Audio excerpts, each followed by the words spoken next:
Athletic Complex, the friendly finds of the Durham College Athletic Complex, home of the Lords. And we've got women's and men's basketball doubleheader action today. The first game up will feature the George Brown College Huskies from Toronto and our Durham Lady Lords. Stay tuned for our second half doubleheader action, which will see the Lords take to the court against the Huskies. Game 2 of today's doubleheader. My name is Ken Babcock. I'll be bringing you today's play-by-play, and joined as always by Mr. Matt Ackler from the OCAA Central Office and also from the Toronto Raptors Central Office just recently. We've got a dandy basketball lineup today. Matt, give us an idea what we can expect in today's games. Well, the opening game, of course, is very, very critical for the Durham Lady Lords. They're 4-8, trying to get into the final playoff spot. And as you mentioned to me earlier, Ken, at that must-win situation, absolutely. They have to win every game against George Brown. George Brown at 6-7 is one of the teams ahead of them, but one of those teams they can't beat. It's going to be a great matchup, I think, and we have a lot of things to look forward to in today's opening game.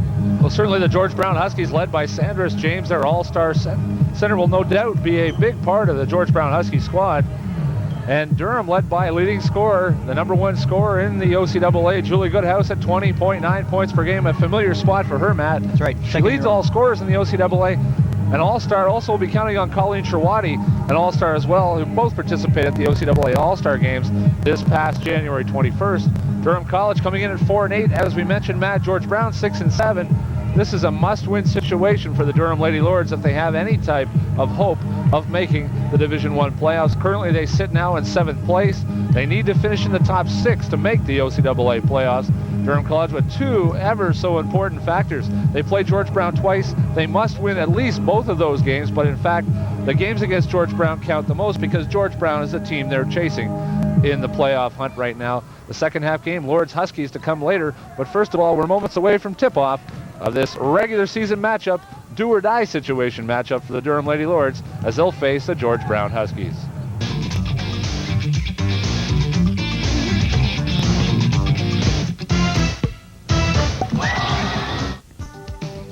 If you have any questions, comments, or suggestions about your community channel, Rogers Community 10, please call the Rogers response line at 436-3500. That's 436-3500. Your comments and suggestions regarding our programming are greatly appreciated. If you have any questions, don't forget to leave your name and phone number. That's the Rogers response line, 436-3500. We're back here, moments away from tip-off. It's George Brown College, Durham Lady Lords on tap here. Must-win situation, Matt, as we mentioned in the opening. We're talking about a must-win situation. Coach Ernie Rainbow, assistant coach Mike Duggan have to come up with a win with their Lady Lords troops tonight. They've primed their girls all week at practice. I got to speak with both coaches all week talking about what this game meant. They know what it means. They must win this game to make the playoffs, or not to make the playoffs rather, but they must win this game to entertain any hopes of making the playoffs. So this one, along with a number of games to come, let's take a look at the Division I standings right now as we're waiting for the tip-off.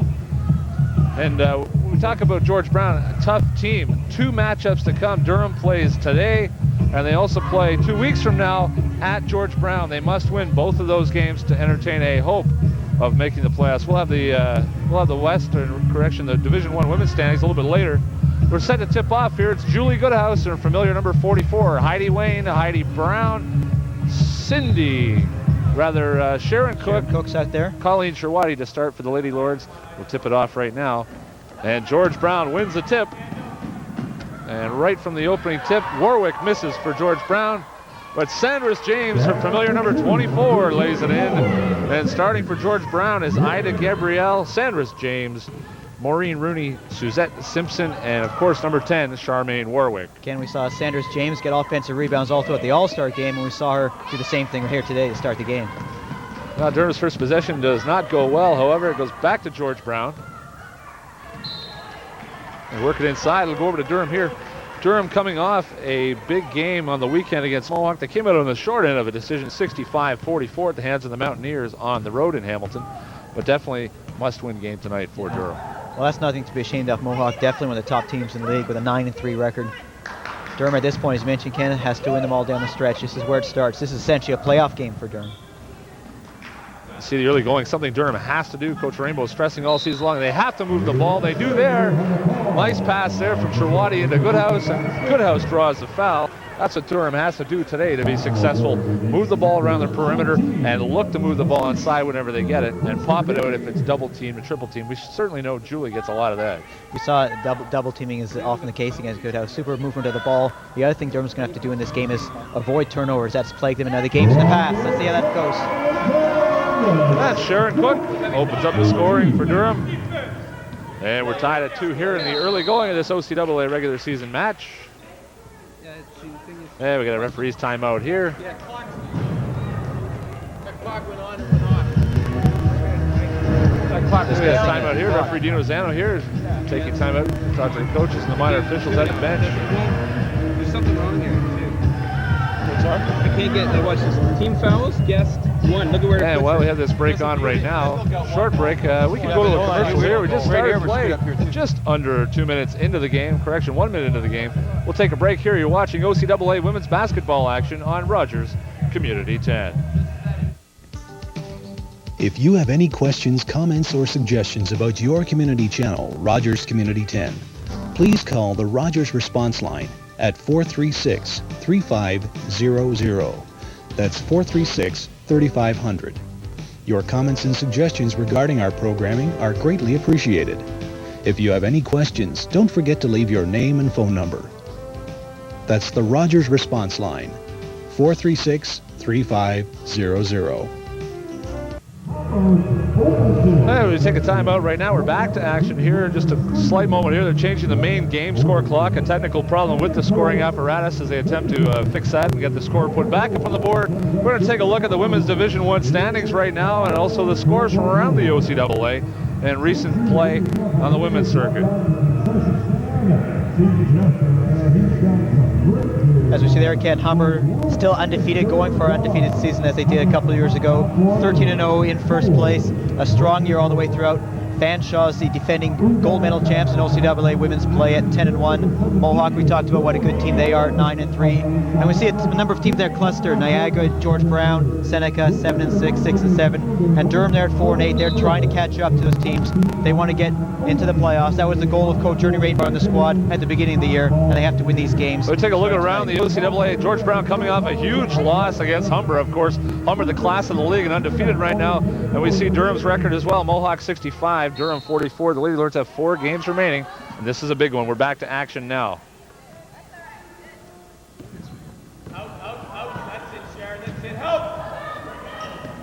That's it. Into James. Sherwadi tries to tie it up and does. And it's a jump ball possession. In this case goes to Durham. Heidi Wayne to inbounds. We're tied at 2. 18:46 remaining in the first half. Good defensive play by Sherwadi there to type the ball and cause a turnover. Warwick got a piece of that one. Sherwadi quickly grabs it back. Sees Wayne, baseline, nice dish inside. Turn around to Goodhouse. Now that bucket goes, and that's what Durham has to consistently do. And they take the early lead here. Durham's first lead of the game. Again, we see the good passing on the part of the Lady Lords. James, tough D there. Sherwadi with it now. And away come the Lady Lords again. Tough D so far we see in the early going. And also Sherwadi had a fast break opportunity there to Cook, but smartly decided to hold off because it wasn't a clear-cut fast break. And now they set up in the half-court O.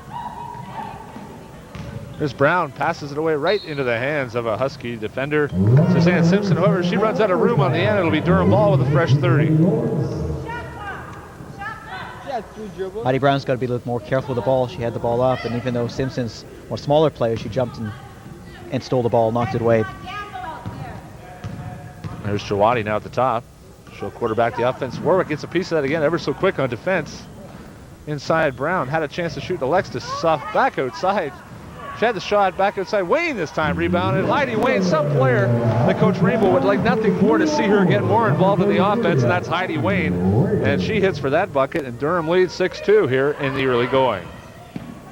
3 different players have scored. That's a good sign for Durham.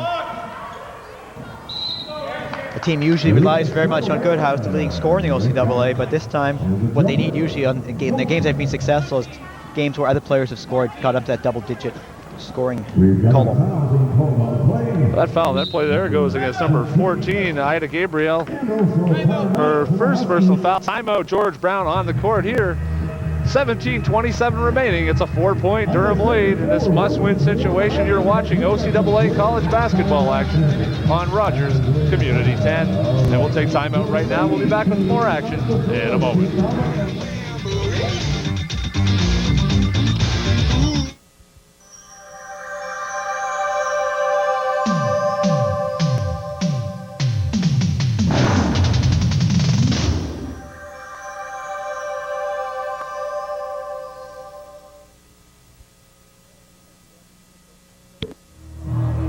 And we see Coach Duggan here. Coach Rainbow, last-minute words to their troops there, taking advantage of the George Brown timeout.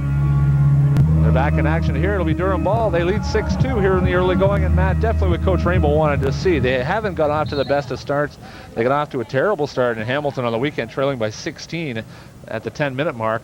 And it looks like they're trying to make amends of that and get the quick start. Certainly the team has had strong second halves the last 3 games. Let's see what they can do now with this quick start. Perhaps it's the realization of the importance of this game. They don't want to get behind and find themselves playing catch-up the rest of the way. Well, that's a big foul there. We see called underneath the basket, number 14. If we're correct here with our score, that's Gabrielle's third personal foul. Team's third. She's had all 3. And big foul trouble for Gabrielle here in the early going with her 3rd foul already. Well, when you guard Julie Goodhouse, it's not uncommon occurrence to pick up a lot of fouls, leading scorer in the league, as we mentioned several times already. Great interior pass off the inbounds. Nice pass there. Chouati regains it, takes it right to the hole, goes around James. Can't get it to go, unfortunately. And back come the Huskies. But nice offensive moves nonetheless by the Lady Lords. And George Brown sets up their half court. Warwick inside. Gabrielle this time, and it's a foul the opposite way. It's going to go against Heidi Wayne. And that'll be Heidi's first foul. And also the team's first, Matt. Now we call on the play against the Lady.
decided to move her body, turned her shoulder into the defender, and they'll get called every time just about on that. Jasbeck called for the foul. And Warwick makes 1 of 2. There's Miller, partial 3-on-1 now. Dishes off Cook, jump shot, a piece of the ball there by Maureen Rooney. However, she got it with the body as well. Cook's going to go to the line here to shoot too. I think we heard a foul from all the way over here, Kenneth. It was no doubt about long that. way away. You could hear it bellowing off the back of the gym wall. Cook with 4 points in the game. She'll go to the line here to try to increase Durham's 12-point lead. I've been impressed with Sharon Cook's performance so far today. Good defense. They had a steal and a couple of layups. She's got 4 points, averaging less than 3. She makes her first free throw. She's now got 5 for the game.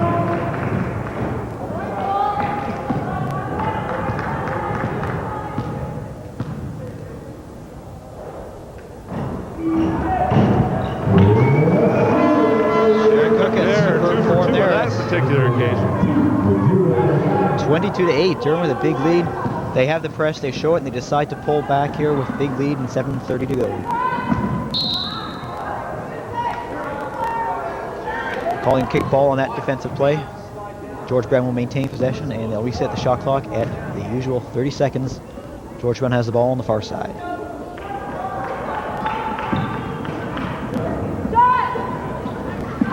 Off the mark there, Cook, right into the hands of Sharon Cook. And she'll bring the ball up here. Durham looking to increase her 14-point lead. 7:20 remaining first half. Jackie Green didn't go. James outlets there. And Rooney passes it back to Simpson, and away come the Huskies. We got to see them really get going here if they want to get back into this game. Durham playing an outstanding first half. We all know they have had strong second halves. James with a power move there, showing her all-star caliber talent. She now has 6 points in the game, and it's a 12-point Durham lead. I'm not sure if the way George Brown started this game, perhaps they took Durham a bit lightly. They look at them maybe a 4-8 team, but of course they haven't seen them play, and we know that Durham's better than 4-8. Stasiak chases it down. Miller, they swing it again. Cook this time. 12 in the shot clock.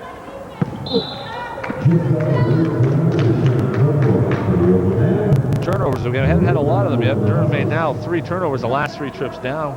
Not a trend the coaches want to see happen here. They've been very solid with the turnover department so far. The last couple of minutes, Durham's been playing without both All-Stars, Julie Goodhouse and Colleen Cherwadi, and they still played well. They played even in that last couple of minutes. Substitution coming in, as I just mentioned, both those players coming in, along as well, number 5, Heidi Brown, one of the more experienced players on the team, one of the few returners from last year's playoff squad.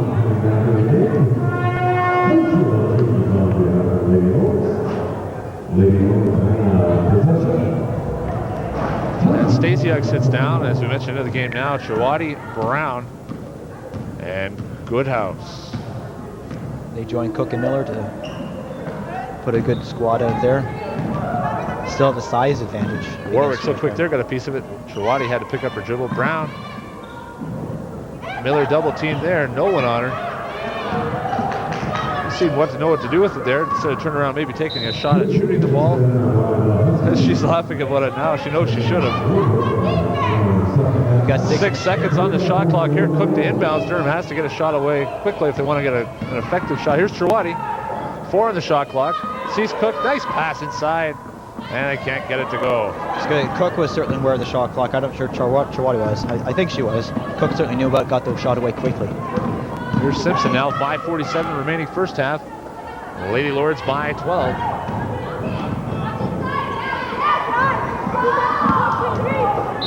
James trying to save it and can't. Durham ball here. Reminded today as well, the second half of our doubleheader OCAA basketball action today. We'll see the George Brown men's squad taking on the number 8 ranked team in the country, the Durham Lords. Take a look right now at the women's scoring leaders, and Julie Goodhouse on top, 20.9 points per game. Leading the way again, but followed closely behind a couple of Fanshawe stars that we've both seen, Matt. We've seen them play over the last couple of years, and also we've seen them play in the All-Star game, played for the last 2 years here at Durham. And we see at the bottom there, Sanders James from George Brown, leading scorer for the Huskies at 13.4 points a game. And we should point out also Cindy Tyndall from St. Lawrence College, MVP of the All-Star game, played just a couple weeks ago. Some outstanding players. We're back to live action here. Here's Cook right side now. Brown sees Goodhouse wide open for 15. Can't get it to go there. Nice pass by Brown, however, but nothing to show for.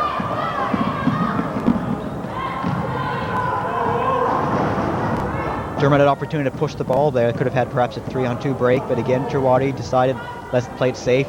We've got the big lead here, 22-10. We're playing smart. Let's keep it that way. Goodhouse turnaround jumper, can't get it to go. Cook in great position underneath. She's going to draw the foul. And Sharon Cook is going to go to the line here. And we're in a bonus situation. Cook will go to the line here, shooting 1-1. That'll be Simpson called for a foul. First personal foul. Sharon Cook, a native of Ajax, Ontario, Ajax High School. She made her high school playing days. And also enrolled in Law and Security Administration, a welcome addition to Coach Rainbow's squad. And Cook looking to add to Durham's 12-point lead. Should be a few minutes ago, we saw at the line. Nice form, 2 clean swish free throws. Let's see if she can do it again. Off the mark there, right back in her hands, dishes off. Brown had an opportunity to shoot the ball. 3 seconds, and she's got to shoot that ball from 8 feet. Brown, not known for her scoring, however, does have a great shooting touch, but doesn't shoot a lot. She's a great defensive player, obviously known for her outstanding defense and her passing ability. Needs to shoot a little more and create a little more offensive ability. But I think Coach Rainbow will excuse that. That bucket goes there. Maureen Rooney hits it. 10-point lead now. We're approaching 4 minutes remaining in the first half. Linda Thompson, number 22, now into the game for Durham. She'll swing it wide. There's Chawadi again with 15 at the shot clock. Tough to dribble through 2 there. Couldn't. There's Simpson. She's going to pick up the ball. Double dribble there. Just got a little excited when she saw 2 open teammates rushing down the sideline. Simpson usually quite good handling the ball. We've seen her quickness and her penetration ability, but that this time just a little too quick for herself.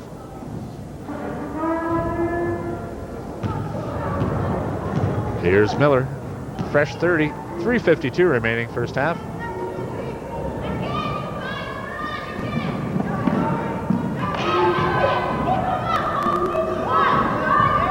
Just inside 3-point range. Thompson off the mark. And back comes Rooney, number 23. Simpson, closely guarded by Tirwadi. Warwick from outside, haven't seen that yet. Off the mark, rebound. Rooney can't get it to go. They battle for it again. That'll be gold ball there. Last touched by Maureen Rooney. 22-12, 10-point Lady Lords lead here. Looking to add to it. Durham in a bit of a stall right now as far as their offensive output. They haven't moved the board on the left side now for over 3 minutes. 1 point to get, excuse me, the score is about 18-5, but since then, George Brown has scored the Lady Lords by 7-4. Durham is not in position really to be coasting at any point. They need to go all out for the whole 40 minutes. Thompson there committing 2 errors in that particular play. We'll take a look at Clinton. Clinton shooting the ball, good shot, good range. Ball came right back to her, didn't follow her shot. Then on the ensuing play on the rebound, she commits a foul. So it's going to mean an opportunity at the bonus line here for George Brown. Well, I don't think coaches really complain when you have a wide open shot from 10 or 15 feet. There's no concerns about that. Follow your shot. Here's Simpson at the line shooting 1-1. Her first trip to the line.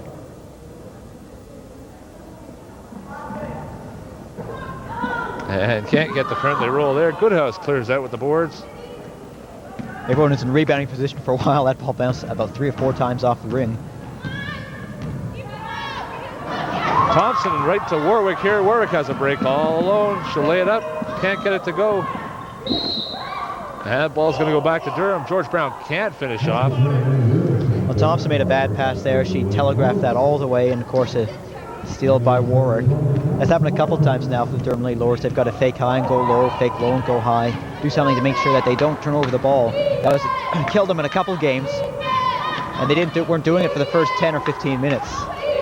Chawadi, nice pass inside. Brown, as we mentioned, partial block. Goodhouse with a big rebound. She'll take it up strong. Goodhouse for 2. She now has 12 points, and she's going to go to the line here to add a bonus shot. As she draws the foul, the basket counts. Goodhouse with the first chance for a 3-point play today, but you see what a scorer's mentality she has, Ken.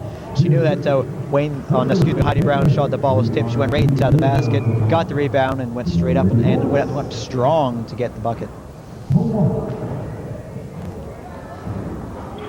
And Goodhouse hits there, averaging 66% for the foul line on the season. She's gone to the line, we count that time, 97 times this season. Outstanding player, has seen a lot of trip at the charity stripe this season. And she now has what we call a big game in the first half. 13 points in the first half for Goodhouse. You talk about going the line, as you mentioned, Goodhouse beat the line 97 times, far and away the most in the OCAA this year.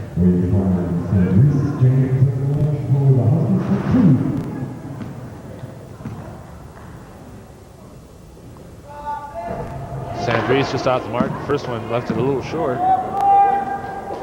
James leads the Brown squad here, 13.4 points per game on the season. She's got 6 so far in the first half. Off the mark again, misses both. Right into the hands of Heidi Brown. Quick outlet to Chawati, and Durham was possession again. 2:11 now remaining first half. The Lady Lords look to increase their 13-point lead. Stolen away again. Miller, the victim of a bad pass there. Warwick, no doubt about that one. She'll lay it in. The veteran guard hits her first bucket of the game. That's number 10, Charmaine Warwick. I thought we mentioned, Ken, about telegraphing passes, and it happened one more time. I'm sure that's something that'll be discussed at halftime in the Durham locker room. Nice try there. Brown keeps it alive, though. Goodhouse takes it. That bucket's going to go Goodhouse with a lucky roll again. She's got the magic touch going tonight. Friendly roll on that home court rim. She'll look to add to her total right now. She has 15 on the game. Julie Goodhouse, we might mention here also, a holder of the Durham College ladies' single game record of points scored in a game, with 34 set 1 year ago. And ironically, it was set against the same George Brown team last January. And she's on a pace to meet equal that or perhaps better. She's got 16 thus far in the first half, still a minute and a half to go.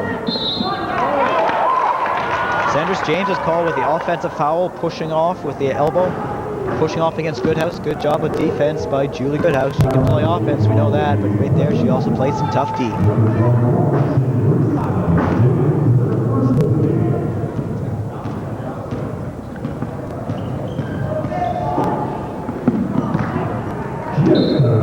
Good idea by Chawati, but the ball just went just a little high to the wide open Heidi Brown. Turnover, 28-14, 14-point lead for the Durham Lady Lords with 1:22 to go.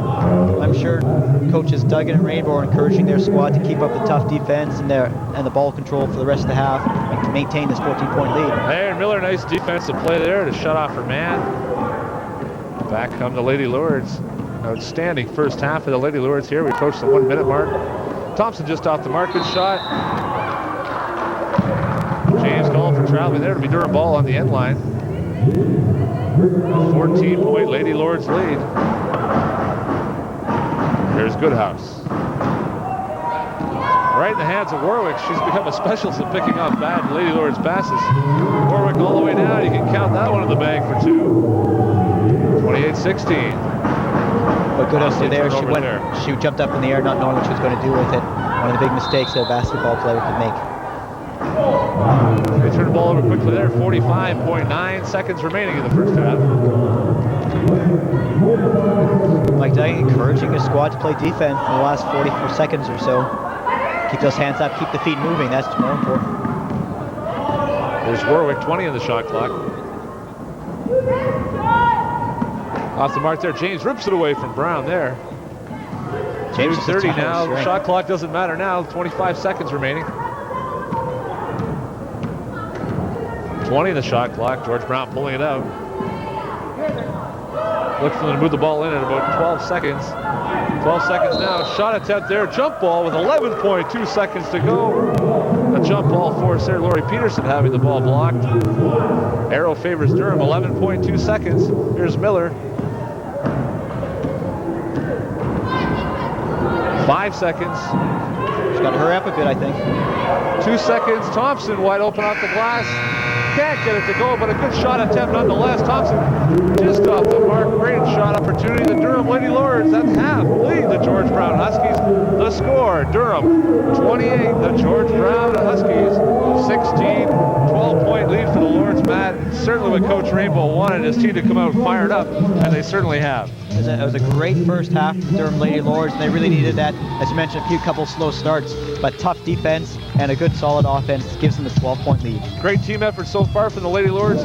We'll be back with exciting second half action. The Durham Lady Lords lead by 12. We'll be back with second half action in a moment on Rogers Community 10.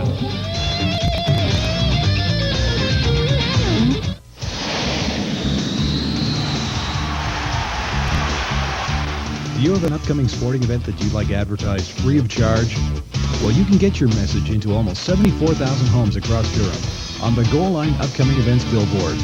Just call Tom at 436-4141 or leave your name and phone number on the Rogers response line at 436-3500 and we'll get back to you. It's as easy as a phone call and there's no charge. The Goal Line Upcoming Events billboard, only on Durham Region's Spirit of Sport. Goal Line. Get with the program.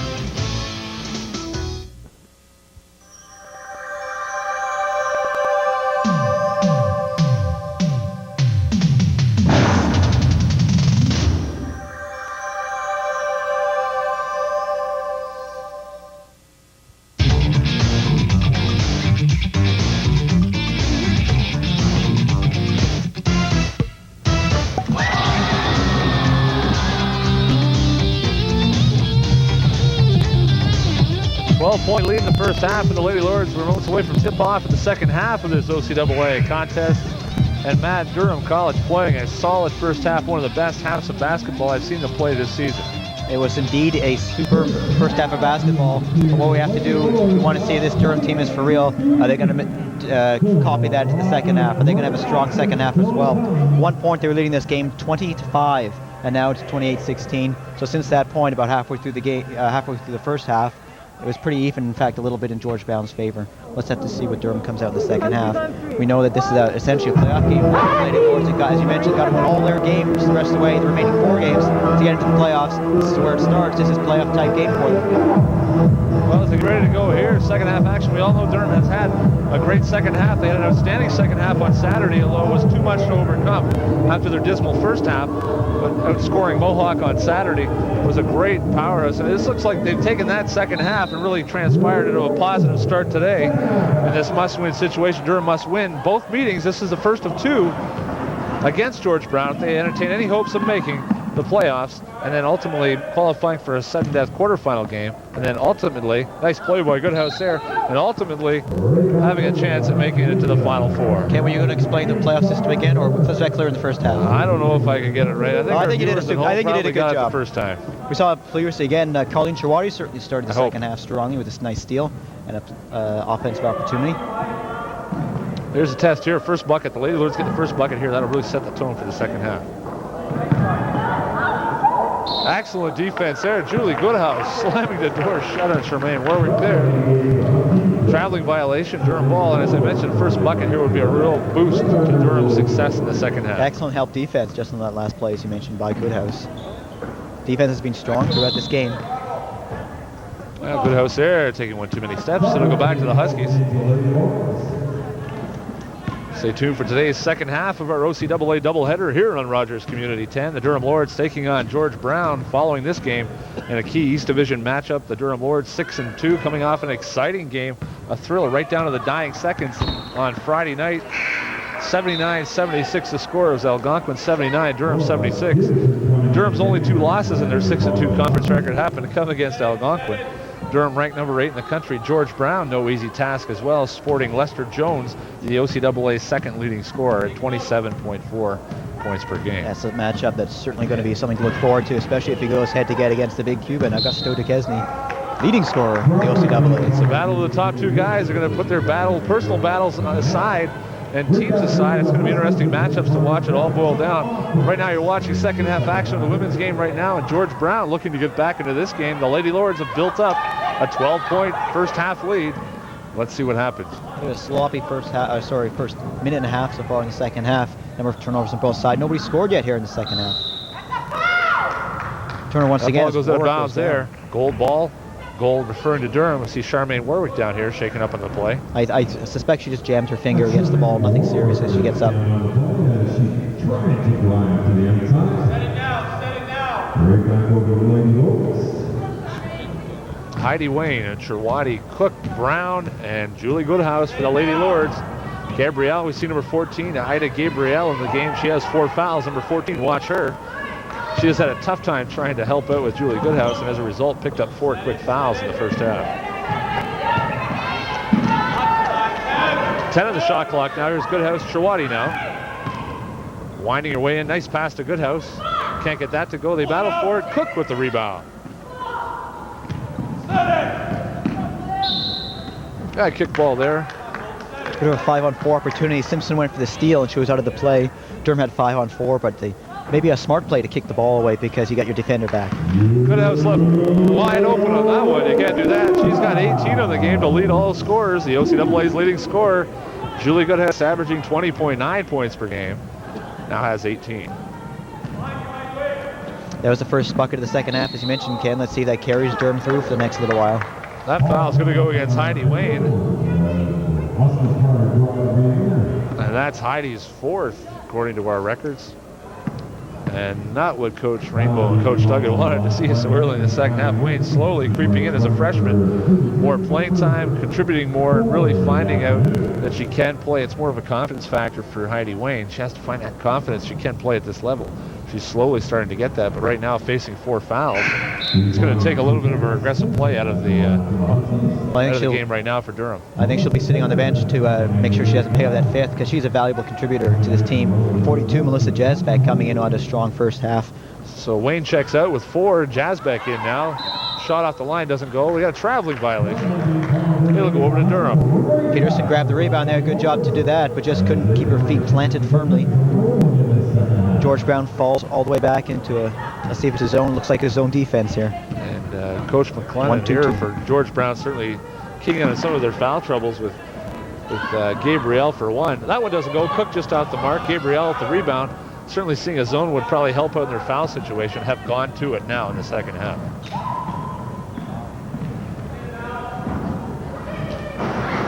Warwick, nice save on the sideline. Keeps it alive. Simpson, 15 in the shot clock. Here's Warwick baseline. Tried to scoop shot along the baseline, just couldn't go. James again, the tower of strength. Sandries James rips it away. She had 6 in the first half and now has 8 on the game. Back to a 12-point lead for Durham. And half of those points of her total of 8 have come off offensive rebounds, just like that one was.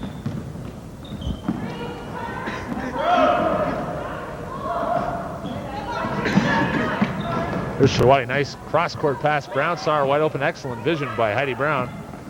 Somehow the ball got to Goodhouse. She takes it strong. She draws a foul. I think that ball was a little bit lucky to bounce off a couple hands to get into Goodhouse's possession. Perhaps an ill-advised pass by Shawati, but it worked out best in the end. That foul goes against Charmaine Warwick, her first. Team's first this half. Durham inbounds. 30-second shot clock reset. Here's Jasbeck. Nice inbounds. Cook can't get it to go. Good execution. James, and away come the Huskies. Goodhouse runs it down, and back come the Lady Lords. Goodhouse wisely setting it up. And Goodhouse, like a smart player, as you can see, doesn't pick up her dribble right away. Maintains all the options.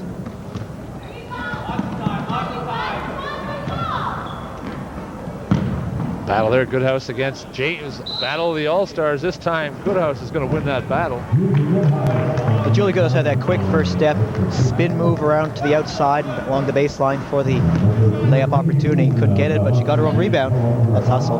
That's a big foul there. That's the 5th personal foul against number 14, Ida Gabrielle. She picked them up early. She's picked them up often with 16:15 remaining in the second half. Gabrielle has found she's fouled out of the game. No points for Gabrielle and a tough loss. One of the starters for George Brown out already. 16:15 remaining in the second half. It's Durham 30, George Brown 18. You're watching the OCAA coverage of women's basketball action from the Durham College Athletic Complex, and we see Coach Rainbow now I think it's taking advantage of this quick timeout. It's back's by a little bit better with a 12-point lead here in the second half. Appears to be okay. Playoff bound, March Madness. I think that has a quick healer as far as backs go. Like as you mentioned, Ken, Gabrielle fouled out with 5 personal fouls. As we see the playoff schedule coming up very shortly, OCAA Final Four men's and women's action right here at the Durham College Athletic Complex, March 3rd and 4th. It's going to be a huge weekend of college basketball action. The best players in Ontario will be here. Goodhouse at the line now. Smith Falls native. Leading the league in scoring, as we mentioned. We talked about the OCAA Final Four. Anybody got a chance to see the Algonquin game live? Wasn't a TV game live on Friday. Outstanding hoops action every single game, all 8, all 4 semifinal games, men's and women's, and all 4 medal games, bronze and gold for men and women, will be exactly like that game, right down to the wire. Last year at Ottawa at the men's championships, every single game was decided with 10 seconds remaining. That was outstanding at basketball last year in Ottawa.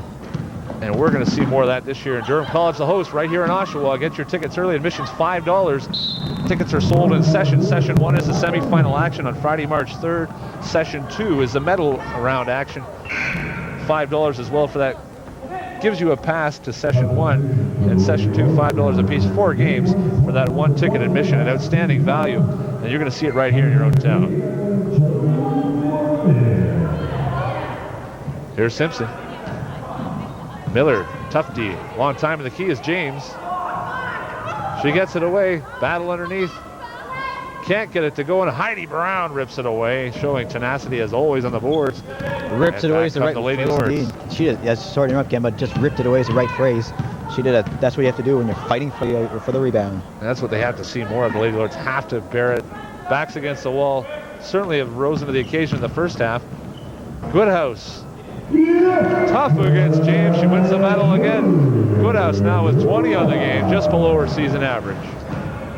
She got 5 here in the second half. In fact, all 5 Durham Lady Lord points in the second half. Actually, we've added 21 points now. She's just above her season average. She has 21 in the game. 16 in the first half. There's James, tough D there. Brown battling underneath, fronts her. That goes wide. Jasbeck tries to save and does to Cook. And with 14:49 remaining, it's a 13-point Durham lead. And it's the start of the second half is similar to the start of the first half. With 5 minutes played, George Brown's only scored 2 points thus far in the half. There's Brown, had a shot to shoot. Hesitated a moment, let James catch up. Goodhouse follows. And she has 7 in the second half, 23 in the game. Goodhouse did a great job there of grabbing the rebound and spinning quickly to the outside away from the defender. And she knew exactly where that ball was going, right up and in. Nice D there, Goodhouse. Playing James well there, intercepts the pass. Sharon Cook now. Jasbeck wide open from 12, off the mark. Brown hustles for it, comes away with it. Miller sets up, however, tipped away. Warwick tries to run it down, and Sharon Cook had to draw a foul. Probably a good foul in essence. It was probably 2 points for the Huskies. Especially with Charmaine Warwick. We've seen her do that 2 times already for layups. And she was certainly going all the way for her third right there. As you mentioned, good foul by Cook. Stops the fast break opportunity. That's Sharon's first, just the team's second this half. And back into the game, number 41, we talked about her before, Kathy Stasiuk. And she'll take on the duties of guarding Sandrese James.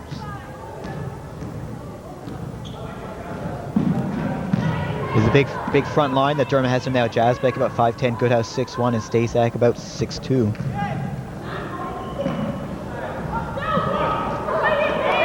And Stasiak, quick as she's in the game, quick as she grabs a rebound, and back come the Lady Lords here with Sydney Miller.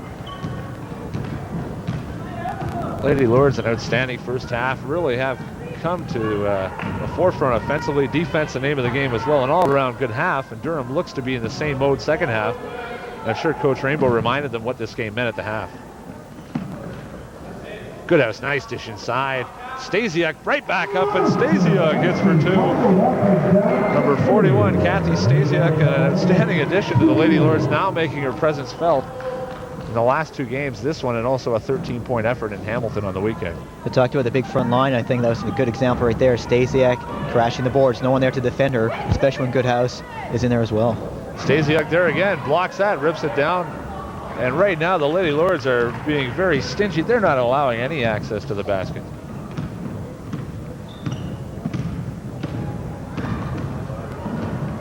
Work with the quick hands there, quick steal attempt, just a little bit slow, a little bit short. Cook, nice jumper there, background doesn't go. Stasiak rebound. However, Stasiak's going to be called for the foul there. That'll be her first, team's third. Well, nothing wrong with that foul, Ken, nothing at all. It was a good aggressive play going for the rebound. If she was able to grab it, which I'm sure would have resulted in 2 points for Durham. 19-point lead, 37-18.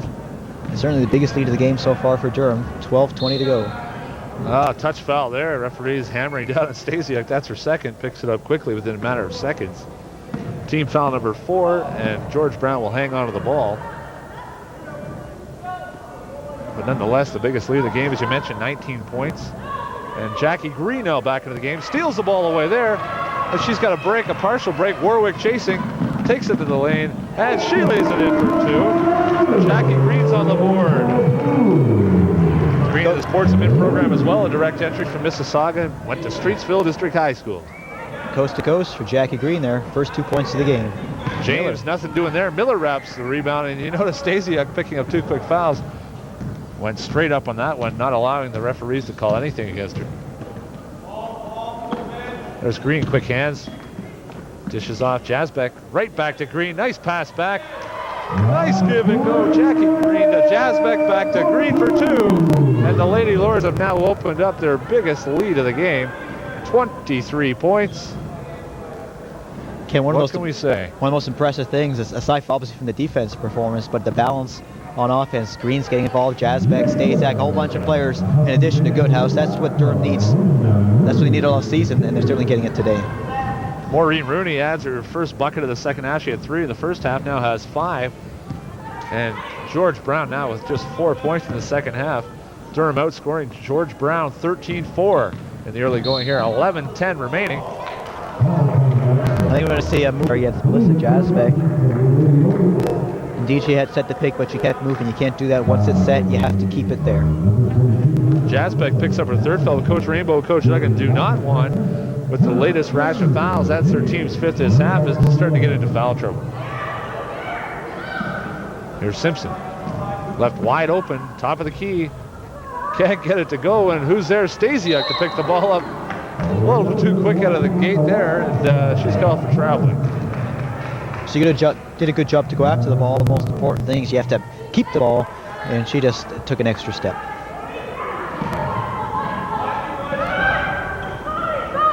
Jasbeck rips it down. Rips it away from Stasiak. I mean, it's all goal underneath the basket there. As you mentioned, the first half, one and done. And again, the second half, that's the same thing. Same story. They look to the middle. Goodhouse seeing it there. Turnaround jumper. Doesn't go. Stasiak quick to the board. Simpson recovers. Simpson, the smallest player out there, but grabbed the rebound amongst the trees. Maybe she's the quickest player, allowing her to get it. And a fast break bucket there, an easy bucket there for Maureen Rooney. She now has 7 of the game. 19-point lead. We're approaching the halfway mark of this second half. You're watching OCAA women's basketball action on Rogers Community 10. We got a timeout on the floor. Right now it's Durham 41, George Brown 22. We'll be back in a moment with more action from the Durham College Athletic Complex on Rogers Community 10.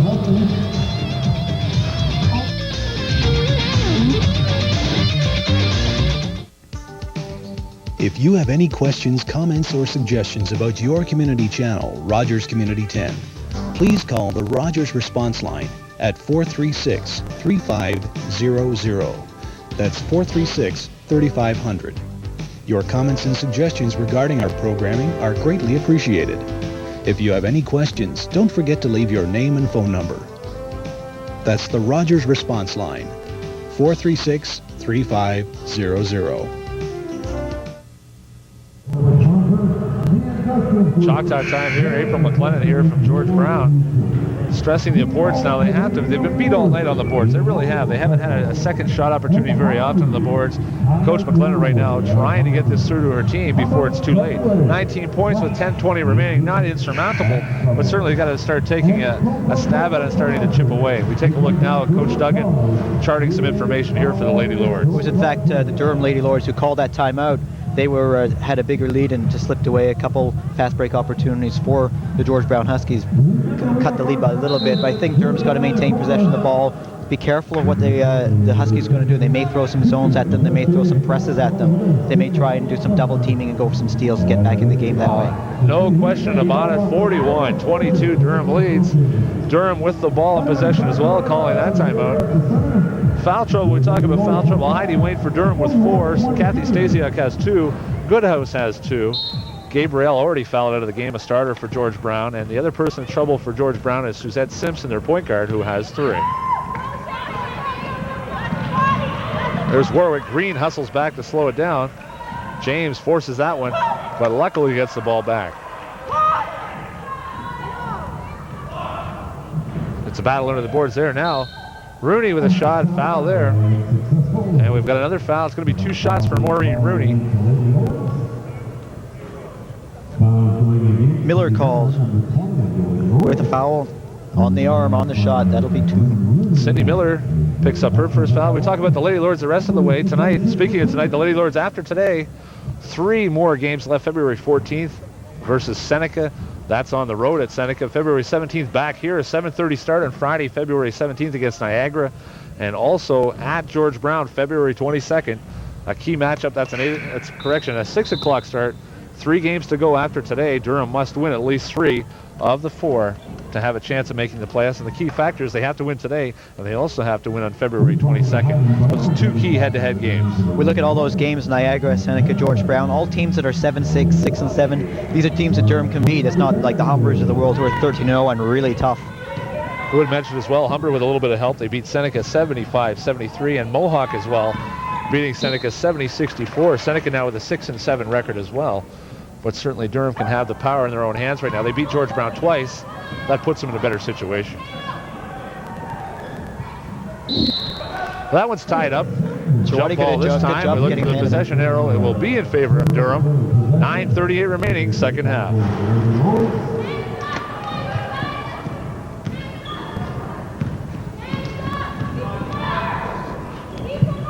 Nice pass there from Jackie Green inside to Julie Goodhouse. Goodhouse now with 25 points, 9 shy of the single game record, and her season high of 30 set in November. Jackie Green, I've been very impressed with her again, coming off the bench both offensively, defensively, and good passing as we saw in that last play. Rooney's had a big second half here. 8 points for 11 for the game, certainly leading scorer for the Huskies today. Yeah, really impressed with Maureen Rooney. Maureen, a solid player. You know, we take a look at her scoring percentage as far as that goes, 8.8 points per game, 65% from the line. She has gone to the line 28 times in the season, but certainly showing a season high output here, 11, with her season high being 8.8 points per game.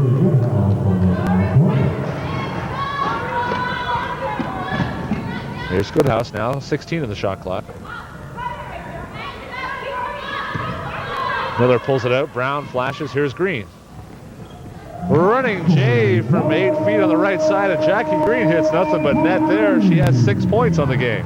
All of those 6 points in the second half. She's been a spark plug here for them.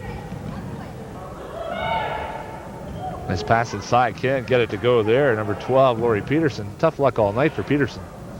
Here's Rooney at the hot hand, and the hot hand continues now. 10 points in the second. She has 13 on the game. Number 23, Maureen Rooney. Tipped away again. Miller has not been able to do a very good job getting that pass over to her point guard. And Charmaine Warwick makes her pay for it. 7 on the game for Warwick.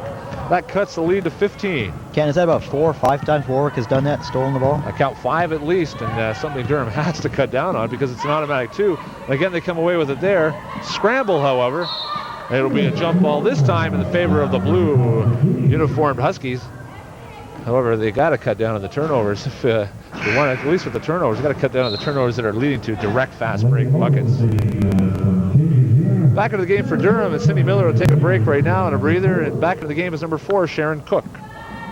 Cook's also done a good job throughout the game. She's had a couple of those steals herself, just like Warwick has for George Brown. Here's Simpson. That time it was Rudy with the hot hand. That bucket's going to go there.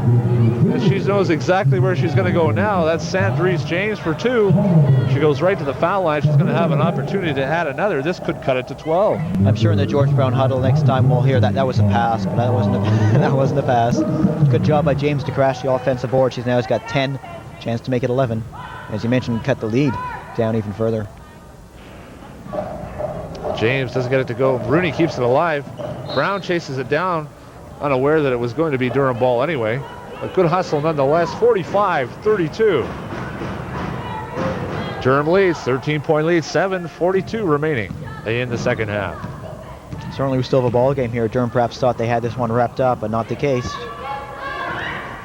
Brown, nice pass inside. See Goodhouse there.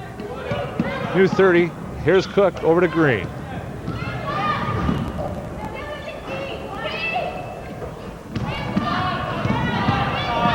Shawati Rooney closely guarding her. Here's Goodhouse. One step around her, finds room.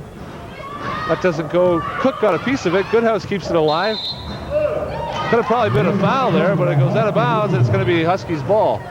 Both players hustling for the ball there. Simpson and Julie Goodhouse. Coach Duggan expressing his sentiments there to the official going by. Number one, not to be vocal is Coach Duggan, but certainly had a point there.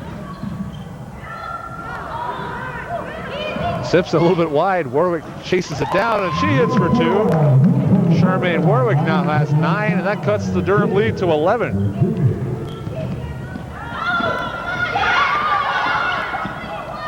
Cook slows it down here. Durham a little bit excited here. Ball check there. Here's Green. We had a traveling call. They turn the ball over here. 6:43 remaining second half, and George Brown, if you can feel it building a little bit, Matt, here, I think has the momentum swinging their way right now. Momentum is certainly in the favor of the Huskies. Bucket here can cut it down to single digits. We're having a timeout. I think Durham realizes the good timeout situation. call there. Duggan calls a timeout there for Durham. 6:43 remaining. As we mentioned just before the timeout, Heidi Wayne subbing back in. She had 4 fouls, but they certainly need Wayne on the boards. 6:43 remaining. It's Durham 45. George Brown 34. Matt, what's Coach Duggan telling them right now? Well, I think he's emphasizing the fact that possession of the ball, don't turn it over. And again, we see Mike Duggan leading the troops as maybe with the deficit cut here, Ernie Rachel has a bad back again. He's standing behind, letting Duggan do the talking to the team. Possession of the ball, maintain it. You see a diagram of plays there. But also defense. When they were playing defense before, they were allowed 1 shot. They were blocking shots, and that hasn't been the case thus far. We talked about Durham's must-win situation right now. It's 11-point lead. Certainly seemed a healthy lead at the half of 12. They had it up as high as 21 points at one time. And they've seen that whittle down to 11. George Brown with a bit of momentum building, but the Lady Lords quickly calling timeout to quell any bit of momentum and take a breather here, and certainly look at what they're going to do the next 6.5 minutes. Good call on the bench. Leading to the end of this game. A good call on the bench for Durham to call the timeout. You see some of the fans there. We had a look at April McClellan there. She was part of the great U of T teams in the 1980s and went all the way to the national championship rounds. Coaching now, as a number of her teammates are, superstar players now coaching. Julie Take a look at Goodhouse. Another outstanding game for her. 25 points on the game, but not just to mention that balanced scoring. Sharon Cook with 6 already. Jackie Green has hit the scoreboard for 6. Jazz Beck and also Heidi Wayne have contributed. And Heidi Brown doing a great job on the boards along with Stasiak. Have really told the story so far. And the key is turnovers. Not the fact they have, but the fact Durham has not turned the ball over very often. Hot shooter right there, Warwick. James can't get it to go there. And who's there? Heidi Brown, as we mentioned. Another great job on the boards. And Cook with the ball now. 11-point lead, Durham.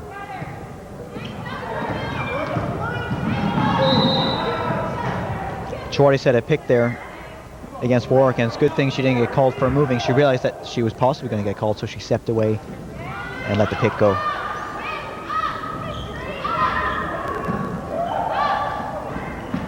There's Cook. Warwick all over here. No foul called there. Here comes Rooney. She's had the hot hand the second half.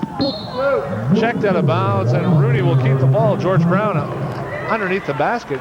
But certainly, if we talk about turnovers, Durham now the last couple of possessions have turned the ball over.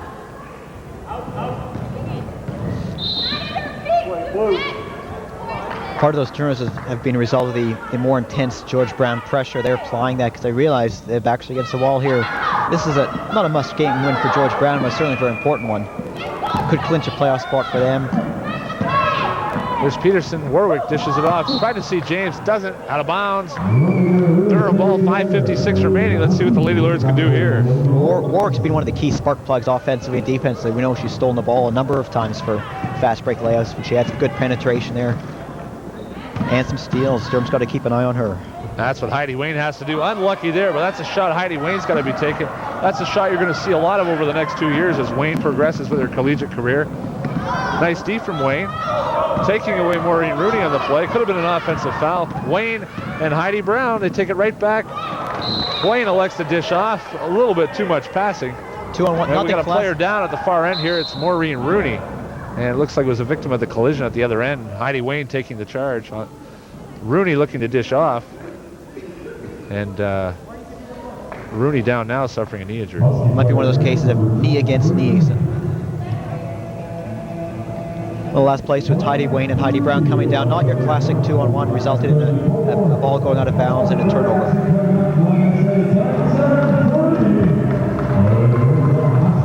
Rooney getting up and walking off the court. Yeah, I think she'll be fine. And of course, a very valuable player for the George Brown Huskies today. Rooney certainly with a hot hand here. 9 points out in of the second half. She's going to take her time walking down to the bench area. And Rooney with a big second half. She had 10 points in the second half, 13 in the game. She's going to take a breather. She appears to be okay, a little bit shaken.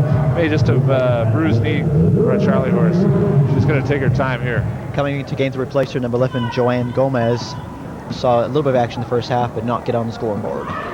There's Warwick. Heidi Wayne guarding her.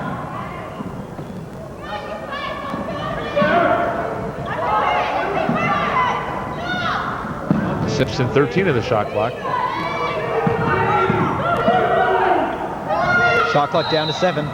Simpson this time. Cook at 7 seconds in the shot clock. Tough foul for Cook to take.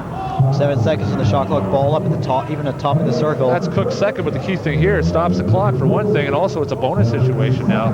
George Brown shooting bonus. Durham in a situation now. George Brown with only 2 fouls in the second half. Are still 5 away from the bonus situation. And that could be critical down the stretch. 1-on-1 opportunity Certainly here. Coach McClellan wanted for George Brown. They get a chance to score points when the clock is stopped. However, George Brown didn't take advantage of that. George Brown, an average shooting team at best, 44% on the season. Durham over 50%. There's Heidi Wayne. They got to reset it. Picked off there. Here's Cook into trouble in the middle. And she's called for traveling. 4:48 to go. And Durham stuck at 45 now. 2 minutes they've gone without scoring. And they've really gone away from their movement and ball movement on the offensive zone. When they've been doing that, Ken, as you just pointed out, that's when they've been most effective. They've had a lot of people involved in the sequence of plays. This time having someone dribble at the top and force a pass, it has not been good result for them. Warwick just out the mark. And back comes Sherwani now. 4.5 minutes remaining. Durham leads by 11. George Brown not been able to hit single digits yet. They had a bit of a run. Durham called timeout wisely. Nice pass from Goodhouse to Brown. Can't get it to go. What a heck of a play there. James Just couldn't get it to intimidated go. inside, though. She's blocked a couple shots, including one from Goodhouse. Simpson banks one off twice off the backboard and in. Simpson with 4 in the game. Now it's a 9-point Durham lead.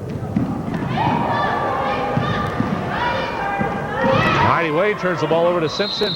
And a timeout on the floor. George Brown quickly called by Suzette Simpson. 3:56 remaining. Durham 45. George Brown now cutting the lead to 9 at 36. You're watching OCAA college basketball action on Rogers Community 10.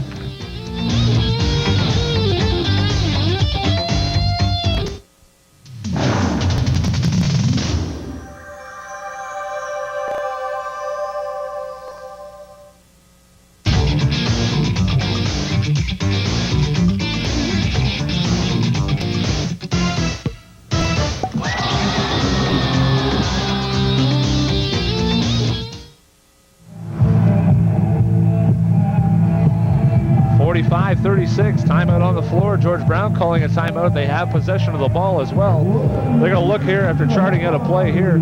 They're going to look to cut the lead to 7 and hopefully get back into this game right now. George Brown definitely with momentum swing, Matt. Absolutely. The Huskies have momentum in their favor. It's going both ends of the court offensively and defensively. Mike Duggan, as you see, with Ernie Rainbow standing over his shoulder talking to the troops here. They've got to re-emphasize the importance of this game. This is a must-win situation for the Durham Lady Lords. 3:56 to go, and you see there on the score clock, bonus situation, certainly in favor of George Brown. Also keep an eye on Maureen Rooney on the bench now. It came out of the game with over 4.5 minutes remaining on that collision with Heidi Wayne. Suffered a bruised knee, it looked like, from our angle, and came out. Keep an eye on her to hopefully come back into the game. She has been absolutely on fire for George Brown in the second half and leads all George Brown scorers with 13. And we'll see what happens here. George Brown with the ball. 3:56 remaining in the second half. Durham in his zone, 2-3 with Goodhouse in the middle.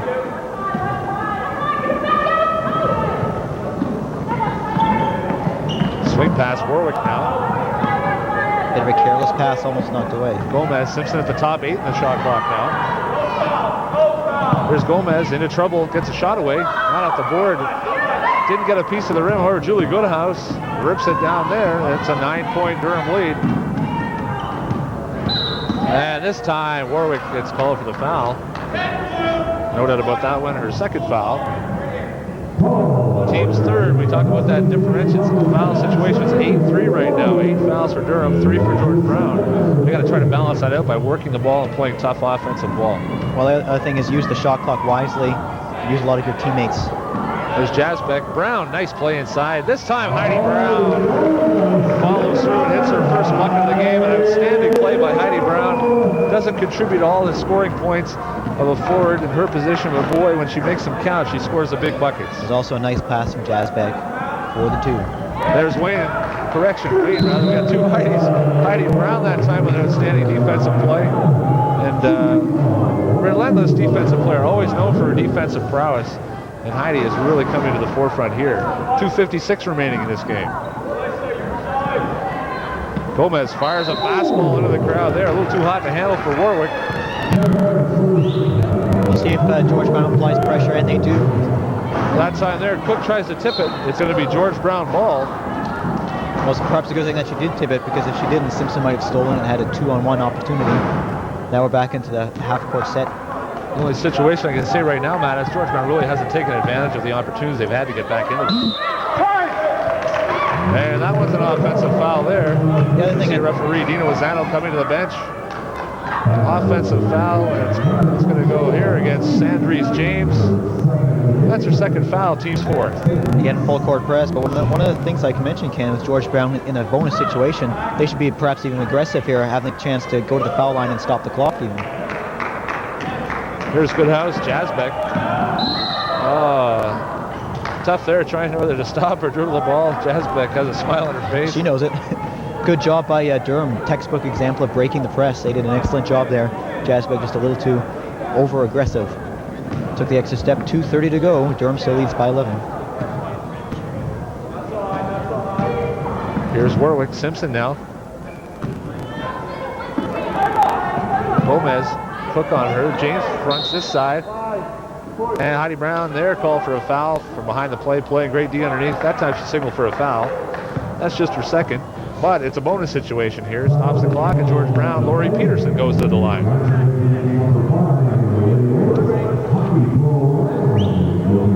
Peterson averaging just over 1 point a game, 1.3 a game. Let's see a lot of action this season. In fact, that was her first trip to the line. First trip to the line of the season. Ball goes off Goodhouse, so she just couldn't get her hands on it. George Brown still has the ball. And again, a perfect example. George Brown not taking advantage of these free buckets when the clock is stopped, which is something they need. Warwick into James, triple team. That's not going to work. Here's Gomez. Check by Chawati. And 20 seconds on the shot clock. Here's Warwick. Tough D by the Lady Lords. They're shutting down James. Oh, that went Prayer in. there by Charmaine Warwick. A one-hand runner, something of the Alabama Cruzy style. Doesn't go. It's going to come back to Durham here. Jasbeck had a good rebound there. 15 foul goes against George Brown. It goes against Joanne Gomez. And we take a look right now. Maureen Rooney wanted to come back in. The needle seems like it's okay, but just didn't get to the scorer's table in time. A little late in the substitution there. Couldn't quite get her in. Chawati runs at the clock, runs under 2 minutes now. Here's Cook. They swing it wide. Goodhouse. Turnaround jumper. It goes. And Goodhouse with 27 on the game. Well above her season average. That's a 13-point Durham lead. Durham appears to be now comfortably moving along to a big victory here.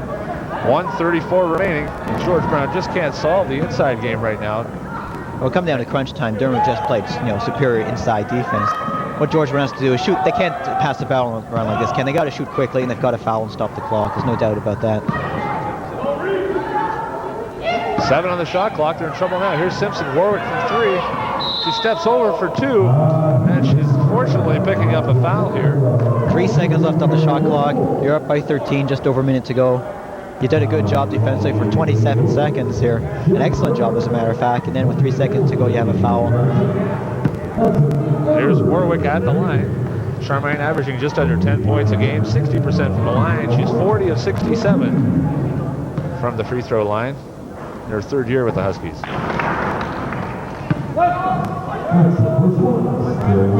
Warwick now at 10 points. ties James for second after Rooney on the squad the game. And she's good on both. Now we see the press again. They should foul quickly this instance. And they got to stop the clock here quickly with a foul. They haven't seen it yet. Good job at breaking the press again. Jasbeck on the far side. And Simpson steals it. She's got Warwick with her. Dishes off to Warwick, who lays it in left hand. 59.2 seconds to go. It's a 9-point lead. They got a foul here.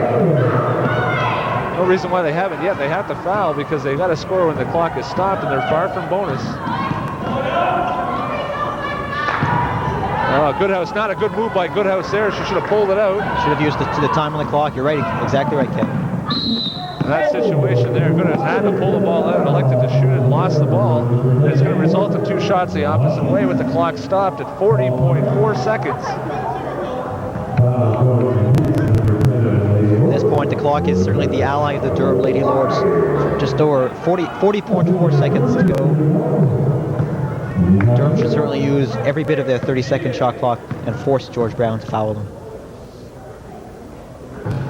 And fortunately for Goodhouse, off the mark there for Warwick, didn't cut into the lead.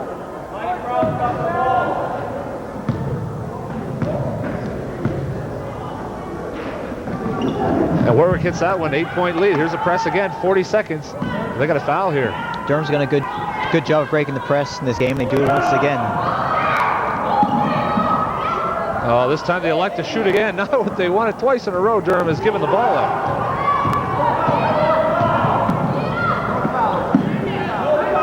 There's Simpson off the mark there. James tries to battle with it. And it's Durham ball, 18.5 seconds to go, Matt. Certainly nonetheless thrilling in the dying seconds here. 8-point lead Durham. They got a foul. Don't quite understand why they haven't fouled yet. Here's Goodhouse now pulling it out. And they finally foul with 8.7 seconds remaining. George Brown electing not to foul. But I think that was a mistake on their part of a couple minutes ago. They should have fouled. They should have stopped the clock. They should have forced, even if it meant sending them into the bonus situation, they should have made them make the points from, from the line. 8.7 seconds. Here's Chawati. Brown's going to run it down. They have foul now, 4.8. It's way too late for fouls. 4.8 seconds remaining. This one's going to be put in the books very shortly. It's Durham 49, George Brown 41. Heidi Brown will go to the line here, shooting 1-1. Hey, Heidi Brown, a graduate of IE Weldon High School in Lindsay. No, she got 2 in a row. She got 1.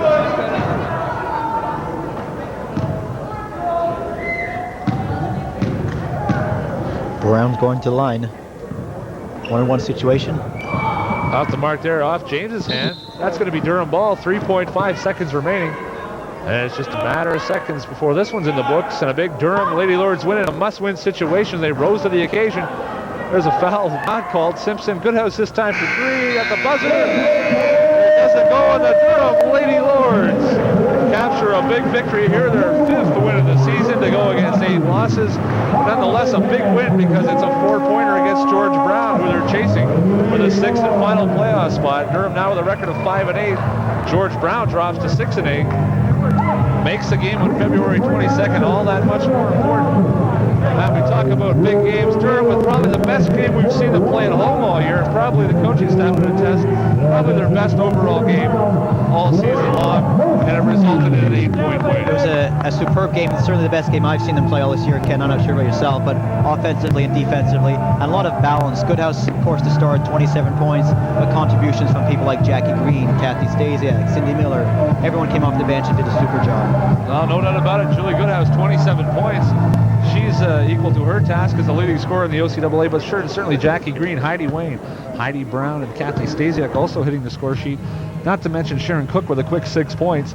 They got out to a quick start. Coach Rainbow was happy with that. They finished strong in the second half, and Durham with an 8-point victory minus a couple of late turnovers. Maybe they were a little excited. They knew how big a game this was. But Durham with a few turnovers at the end, they overcame all of that to register a key victory, a must-win victory. Durham now 5-8. They now have a shot with a win against George Brown on February 22nd and a win against Seneca or Niagara. 3 of 4 They've now won one, so 2 of their next 3 games, one of the wins has to be against George Brown. 2 of those wins out of 3 will probably get them the 6th spot. I'm sure will guarantee them the 6th spot and a playoff spot in the OCAA for the 2nd consecutive year and a chance to qualify for the Final 4 championships right here in March, on March 3. That's right, Kent. Those games, the upcoming games you mentioned, those are very doable for Durham. In fact, the victory that we just saw today against George Brown was the first time they beat a team ahead of them in the standings. They can certainly match up against these squads that they're playing and get those key victories that they need to get into the playoffs. Well, certainly can. Durham full value for that one, their 5th win against 8 losses. They'll be celebrating tonight at Durham with that key win. Stay tuned for the second half of our OCAA doubleheader. It's the George Brown men's team led by all-world Lester Jones, who's 2nd in the East in scoring. We saw him at the All-Star game. He scored 40 or more points twice on the season. He's chasing the other man that's a marked man for Durham, number 40, Augusto Duquesne, none other than the number 1 scorer in the East. He leads the entire OCAA in scoring. In fact, Augusto and Lester are 1-2 in the entire OCAA, including East and West. That's coming up shortly in our second half of today's OCAA Rogers Community 10 broadcast of college basketball action. And my name is Ken Babcock. For Matt Ackler, we'll be back shortly with a tip-off and a preview to today's second game featuring George Brown College and Durham.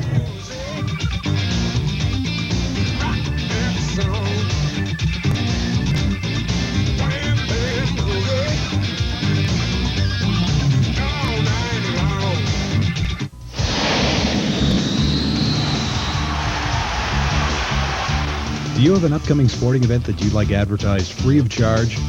Well, you can get your message into almost 74,000 homes across Durham on the Goal Line Upcoming Events billboard. Just call Tom at 436-4141 or leave your name and phone number on the Rogers response line at 436-3500 and we'll get back to you. It's as easy as a phone call and there's no charge. The Goal Line Upcoming Events billboard, only on Durham Region's Spirit of Sport. Goal Line.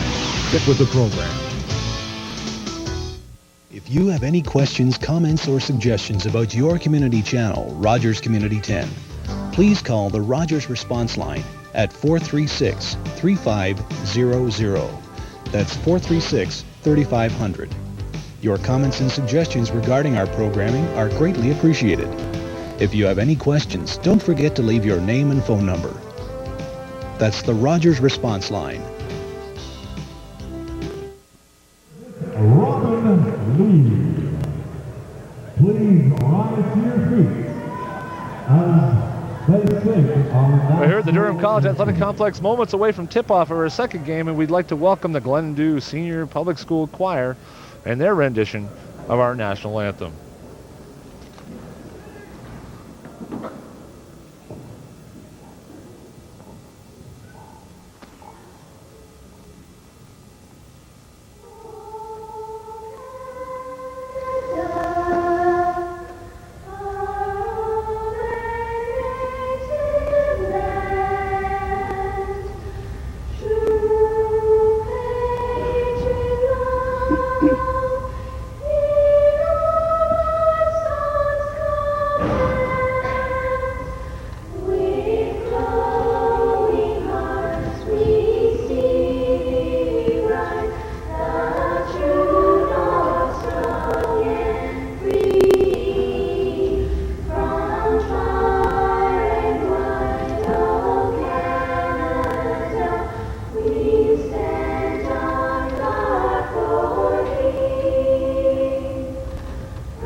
The Glendew Senior Public School Choir. Matt, we're set for action here. Game 2 of our doubleheader today featuring the George Brown Huskies and the Durham Lords. And George Brown coming into the game right now with a bit of a struggle. They did come up with a big 2-point victory against Cambrian College just last week to move up in the standings.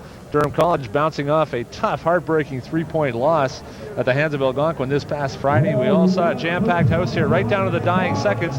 6.5 seconds to go before it was decided, and Durham goes down on foul shot 79-76. Durham with a record of 6 wins and 2 losses, and George Brown College right now at 3-6. Definitely the underdog in this one, Matt. We'll see what happens today. Well, for basketball fans who like high-scoring action, we got, as you mentioned earlier in the first game of this doubleheader, the 2 top scorers in the OCAA East. In fact, all of OCAA. Augusto DeKesney, of course, we've seen many times, but we have a great chance to see Lester Jones, who averages almost as much as Augusto at 27 points a game.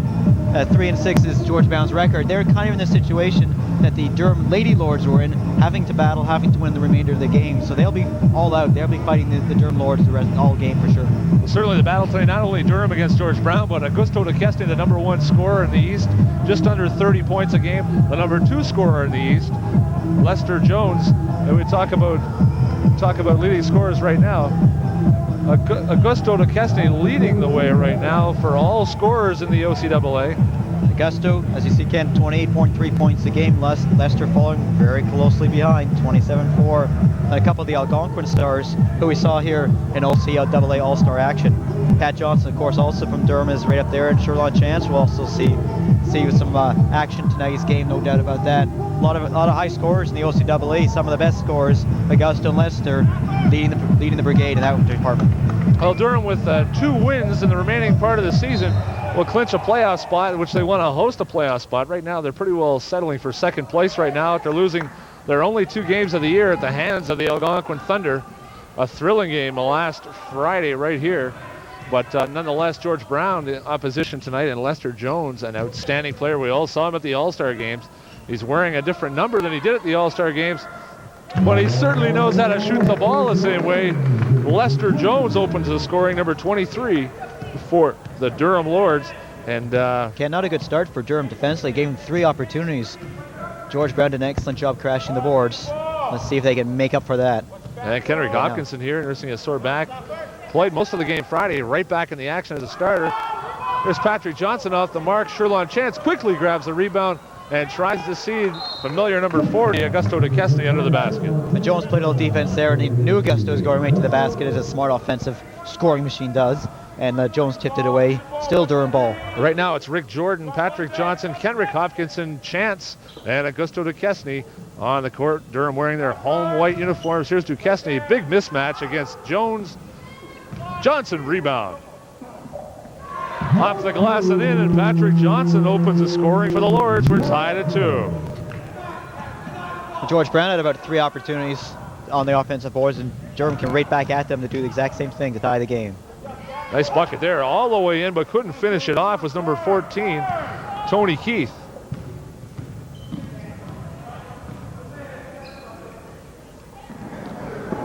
Here's Johnson, 1-on-1. Huge mismatch against Keith. Can't win the battle there. DeKesny steals it. Top of the key, can't get it to go. DeKesny off the mark. And number 32 for the Huskies, a familiar face, Stafford Kerr with the ball.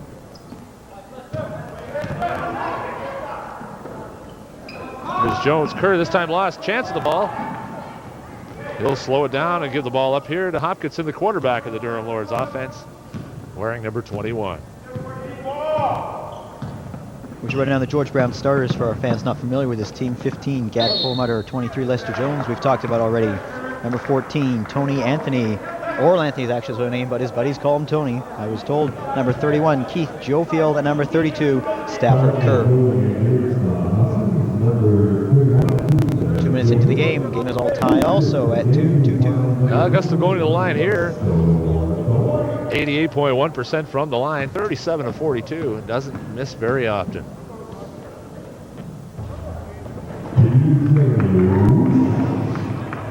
Augusta with his first points of the game. 3-2 Durham leads. Ken Augusta perhaps in a bit of a slump at the line. He was hovering that 95-96% mark, and now he's dropped all the way down to 88%. What a drop for Augusta. Definitely a slump. Boy, oh boy. Augusto missing an average of 1 every 15 foul shots. Leading the way in the OCAA. If he continues this pace, he'll set a record in the OCAA for foul shooting percentage. during the regular season. When we talk about foul shooting, the Durham Lords as a team are on the verge of possibly breaking the all-time season record, which is about 74%. Durham just behind it, 73%. They were up at the 80% range to start the season in the first half of the year. Here's Lester Jones. Patrick Johnson drawing the assignment against Lester, winning the battle this time. Augusto with the rebound. Hopkinson there. We see Patrick Johnson battling against Lester Jones. Coach Kerry Vincent has assigned Johnson the task of covering Lester Jones, one of the premier offensive players in the league. Duquesne's soft touch always finds a magnet to pull it through the bottom of the hoop. And Duquesne's there. Jordan full court press now. Here's Durham's press. Trapping press as they look to trap the ball. Almost got to it there. Perlmutter, nice spin dribble. Stafford Kerr, ball on the floor, picks it up again, finds room. It's going to go, and a foul. That's going to go look like, to me, to be against Sherlon Chance. And it is his first. Good call, Ken. It's interesting, the matchup we talked about, Jones and Duquesne. Yes, you mentioned Pat Johnson guarding Lester Jones, the top scorer, but when they go the other end, Jones is taking the toughest defensive job there is against Durham, which is guarding Augusto. Kerr for the chance for the three-point play to cut this lead from 6-4 to it's still 6-4. He misses it. Rebounds. Just can't hold on by Augusto. Out of bounds. George Brown ball. Take a look now at the East Division standings. Of course, Algonquin leading. In second place, 6-2. That big game on the weekend on Friday night. Algonquin 9-0. And we take a look, the top 4 teams in East Division make the playoffs. Humber College leading the way. Their only loss. They're number 1 in the country still. St. Clair, a surprise. St. Clair College has slipped into second place. And we take a look at the East and West standings here. Sheridan at 6-2. Fanshawe 5-4. The top 4 teams make it to the playoffs in a quarterfinal situation. Durham looks like they'll finish second. If so, and it looks like they will finish second, Durham College will host the number 3 place team in a sudden death playoff game on Tuesday, February 28th, right here at the Durham College Athletic Complex. And we know there are 3 strong teams in the OCAA. It's Humber at 7-1, St. Clair at 8-2, and Sheridan at 6-2. So certainly whoever finishes the 3rd place who comes down here to the Durham College Complex will be a great matchup between the Lords and whoever comes out of the West in the 3rd spot. Still 6-4. George Brown looking to go deep. Nothing open. Kerr brings up the ball. Tight game in the early going here. And Chance, full court press. Outstanding game Chance had Friday night with 18 points. Patrick Johnson also with a big game. And that's Chance's second foul. Not what Coach Vincent wanted in the early going. Durham's 3rd team foul this half. Tough job guarding Stafford Kerr. He's 3rd on the team in scoring. 12.6 points a game. Second amongst the athletes who are here today. Second leading scorer at 19.5 points a game. Abdo Chidiak just didn't make the trip down from George Brown campus in downtown Toronto. They'll try it again in the inbounds here. Stafford to throw the ball in. Go!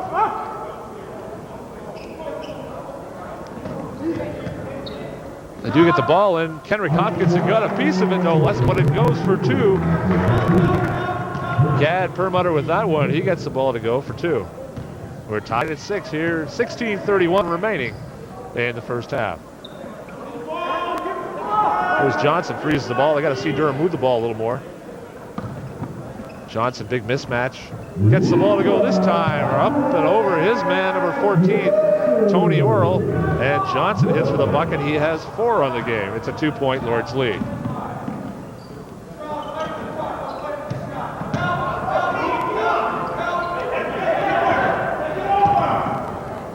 Oh, nice drive there. Stafford Kerr driving the lane, finding space between the white jerseys and laying it in.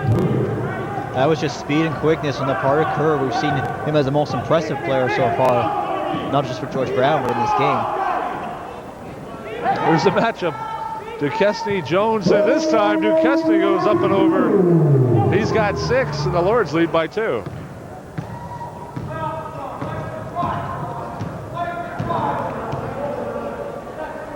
Here's Perlmutter at the top.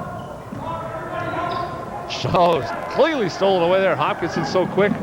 Sees the rest of his guys, takes the ball up strong. He's going to draw the foul against Perlmutter, and Kenrick Hopkinson will go to the line to shoot 2. Hopkinson did a nice job there. First of all, of course, stealing the ball. But when he saw his teammates coming up, Perlmutter was defending him, and he thought he was going to pass it off to the trailer. But Kenrick Hopkinson, being the smart player he is, he took it right to the basket and drew the foul. Certainly, Hopkinson is hero. Isaiah Thomas, no stranger to that. In the recent article in the school newspaper here, itemizing how much he endeared Isaiah Thomas as his idol, watching basketball, his dedication and all-around skills, and Kenrick certainly coming to the forefront in just his second season here at Durham. An all-star representative at the all-star game, representing Durham College, and one of the premier point guards in the OCAA. Misses both free throws there. Stolen away there. Duquesne certainly knows where the ball is. He'll shoot 2. Nothing but net there as he bounces it in off the rim. And Augusto, as usual, quick starts. 8 points on the game. We talk about fast starts for Augusto. Friday night, Duquesne missing practice, late for practice rather, and the coach's policy on practice is the fact that he must sit out. He sat out the first 9 minutes and didn't start on Friday night.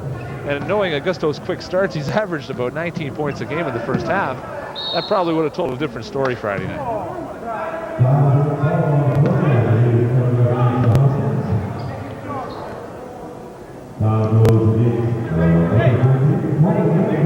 Tony Anthony collecting his first personal foul. Tony Anthony foul number 43. Pat Johnson scoring the line. Johnson and Augusto Duquesne so far the only players who've scored for Durham College. Johnson now with 5 points and Duquesne with 8. Here's Johnson again. Graduate of Oakwood Collegiate in Toronto. He drains 2. He's got 6, and the Lords lead by 6.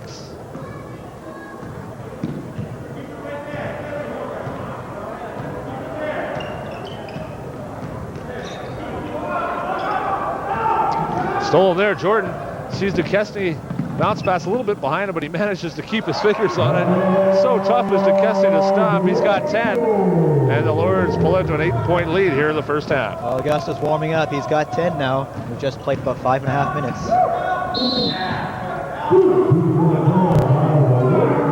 Augusto is slipping in, really improving his defensive game over the second half. Coach Vincent working hard with him, as his assistant coach Gord Wallace at practice is working hard with Duquesne's defense. And calling from all the way across the gym, head coach Kerry Vincent prides himself and all of his teams he's ever coached on their strong defensive play, screaming good help, good help. As you mentioned, Augusto improved in that department, especially demonstrated right there. Rick Jordan subbing out of the game, and Sherlon Chance as well to take a quick breather. Jordan picking up that last foul, his second into the game. Number 55, John Tate. And number 11, Adam Estabrook, so strong out the bench, both these players. Lester Jones can't make the mark there. Estabrook's at the ball. Sees Duquesne, he's got a partial break. He's going to take it straight down and right down. A little bit different flavor, right hand jam, and Duquesne lights it up. He's got 12 in the first half.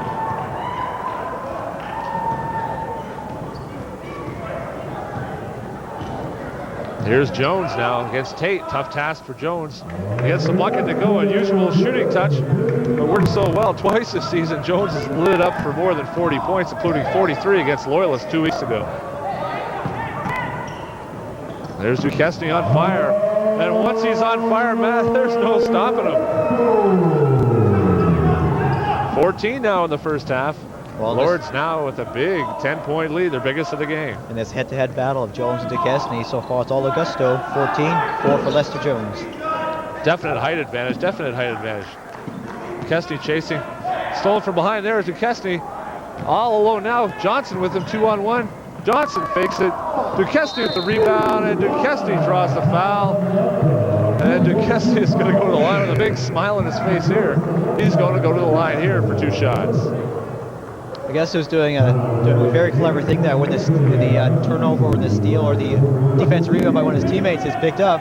He's going for the fast break. You don't have the big 6'8", the big 6'9" guys leading the break, but Augusto is doing just that, showing his all-around skills. Lester Jones checking out now to catch a breather here, certainly finding the tough going with both Tate and Duquesne guarding him. Not the kind of assignments Jones has been matched up to. Durham with a definite height advantage in this game. Augusto going to line, 37 of 42 on the season coming into the game. He made 2 for 2 earlier today. Now 3 for 3. 15 points for Augusto. We haven't even played 7 minutes yet. Augusta off to his typical fast start. 21-10, Durham leads here in the first half. And two more. 4 of 4 from the line. Now over the 90% mark on the season. Double team trapped there. Good job by Esther Brooks and also Talk about Durham, Johnson. number 1 defensive team in the league. We'll see right. those stats a little bit later on in the second half during this telecast. Esther Brooks to inbounds. 12-point Durham lead. They're so explosive when they get on a run. Johnson trying to pull away. It's a foul there against number 22 of the Huskies. And that's Jason Birch. That's his first. Looks And like, team's fifth. so it can look like Johnson's trying to force something there. He picked up his dribble, but he kept on faking, stayed with it. Didn't have a teammate to help him out, so he went up strong and was fouled by Birch.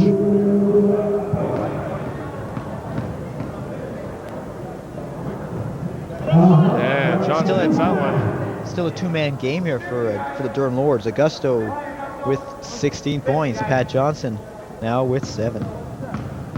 13:01 remaining in the first half. Johnson hits both. Here comes a double team in the corner. And Johnson picks up that foul. And Stafford Kerr with the ball on the sideline. Patrick's first, team's fifth, and they'll inbounds again. Pressure on D here, Adam Esterbrookes. Gusto's man gets free. Stolen away, Denver Long tips it away. Kendrick Hopkinson with a nice dish. And another bucket there. Augusto DeCastro with 18 points in the first half. And Augusto showing a little bit of that cat-like quickness for a big guy. Oh, what a steal by knocking the ball upwards instead of downwards. Steal by Hopkinson right back. Long pass to Kesty, wide open. Is this exciting hoops or what? DeKesty lays it in. He's got 20 in the first half. We've only played 7.5 minutes. DeKesty with 20 points already. And what a play by Kendrick Hopkinson coming back to steal it, then finding him wide open. This time, holds the shot off that time. We saw that. He did pass the ball. Make note.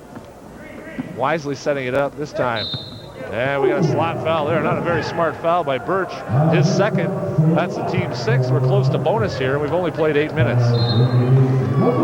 What we've seen so far is that George Brown just can't handle the press. They're going to talk about it in timeout right here. And we do have a timeout on the floor. We're going to take a break here. 12:13 remaining in the first half. You're watching OCAA college basketball action on Rogers Community 10.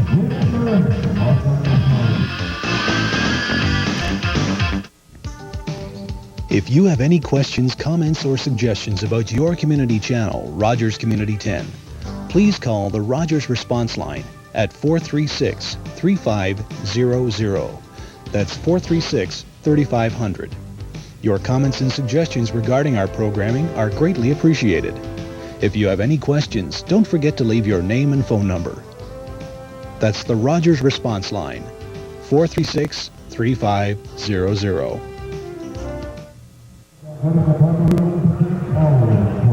12:13 remaining, 28-10. It was a close game at the start, 6-all. Durham's pulled away since then, going on a huge, right, we would call it a huge 22-point run. And George Brown mustering just 4 points, 22-4 over the last 6 minutes. And we see Durham taking control of this game. Augusto DeCesty, 20 points already in the game. The Durham College single season game record set in 1973. We've said it before, he's been close.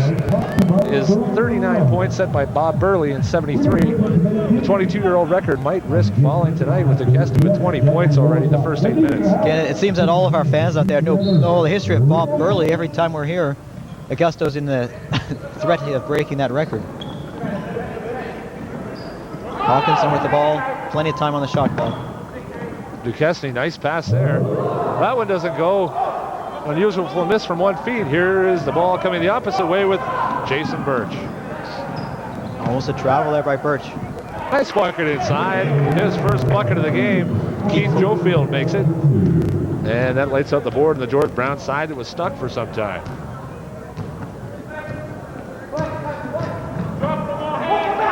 Here's Tate. Esterbrookes one-on-one against Birch. Nice dish inside. A big mismatch for DeCesty. Can't get it to go. And Perlmutter with the ball. Marchetti grabbed the rebound there. All blue under the basket. This time Durham was not attacking the boards.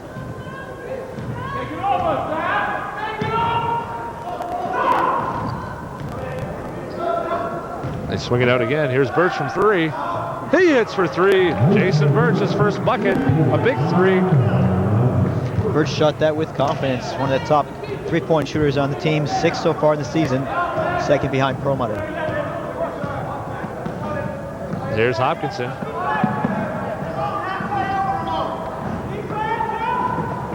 A little bit of offensive move there. Shake and bake from Hopkinson. He gets it to drop for two. That's a 15-point Lord's lead first half. And finally, someone other than DeKesney or Pat Johnson gets on the board for Durham. Johnson and Duquesne, as you mentioned, accounting for all the Lord's scoring until that point. Augusto with 20 of them. Patrick Johnson opening the game with 6.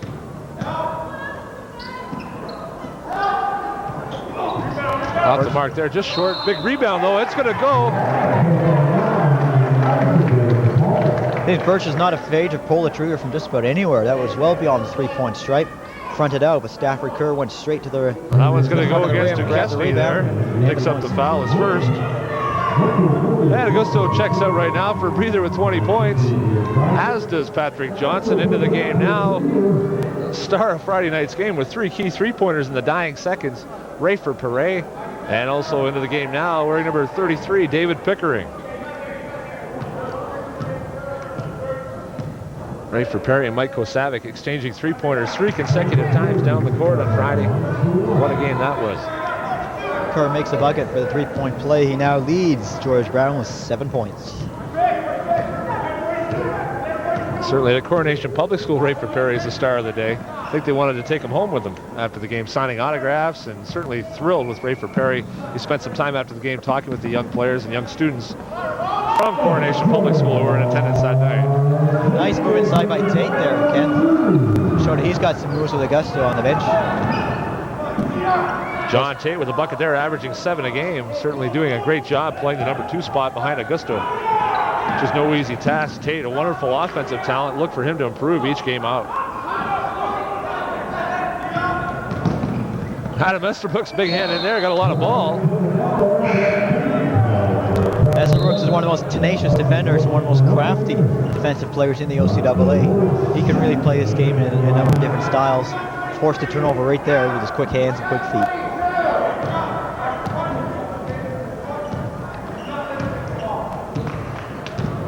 Here's Hopkinson here. Esterbrook's turnaround jumper. John White. That time, correction, John Tate, correction on that. Ball goes off the side. Esterbrook's to keep it alive. Esterbrook's turnaround jumper, he hits. Now, Matt, you're seeing, as we mentioned, some other guys contributing now. Augusto's out. The Lords just keep coming at you with so many offensive weapons. Well, they're a team with great depth, and we're seeing that so far in the first half. Lester Jones handling the ball smoothly. Lester this time, Tate wins the battle. And back comes Hopkinson. 16-point Lords lead.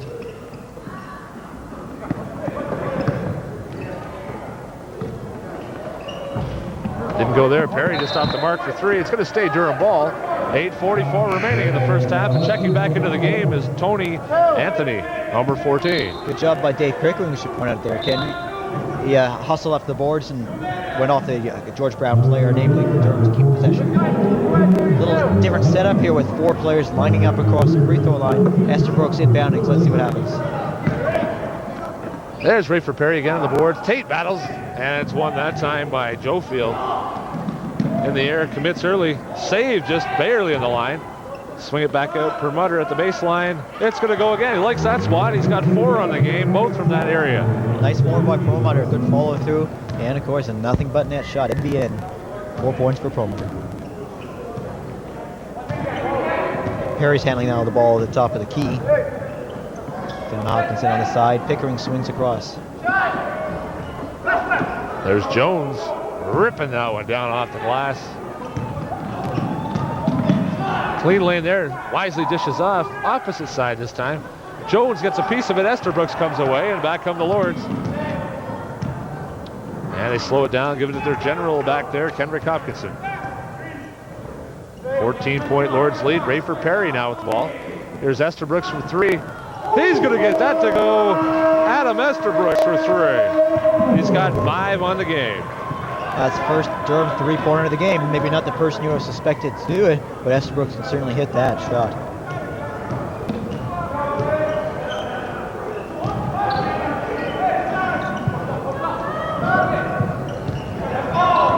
Stolen away here. Shot clock ticks at 11.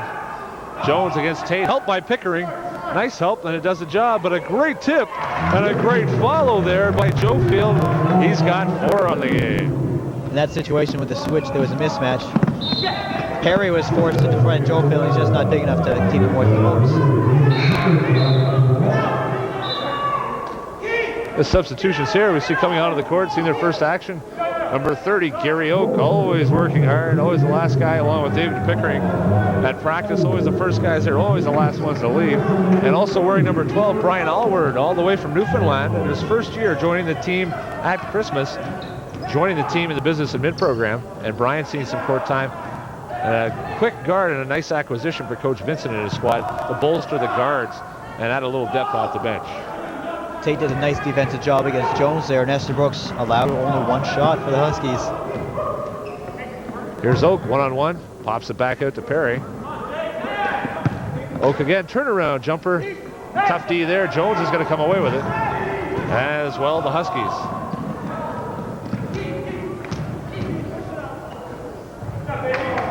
Joe Field doesn't get it to go there, in and out. Perry takes control. Perry playing the 1 spot now. Hopkinson sitting down for a breather. And Billy LaRon getting ready to check in for the Lords. It's good to see the versatility of someone like Rafer Perry, known for his shooting primarily, but right now, Ken, as you mentioned, handling the point guard duties. Johnny Tate, 2 shots at it. Esterbrook picks it at the back. And Gary Oak has it now. And Tate's going to hang on to it and set up their half-court offense.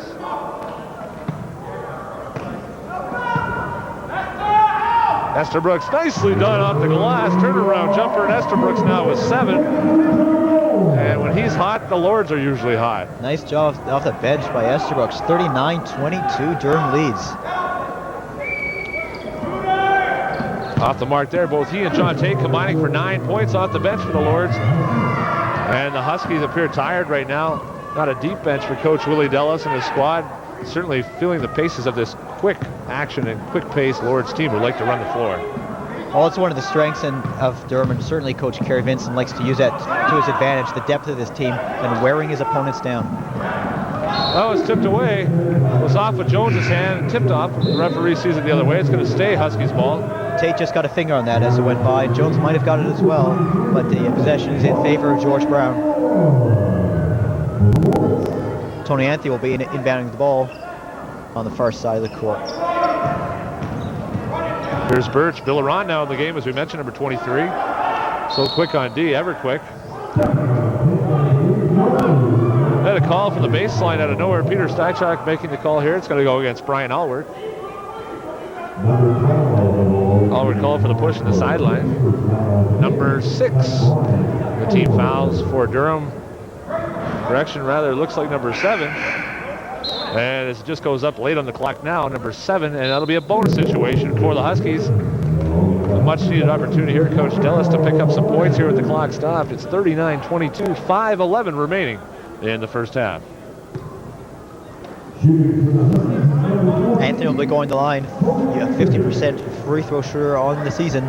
This is the 1-and-1. Ken, as you know, if he makes the first one, he gets the second one. If not, the ball's in play and action resumes.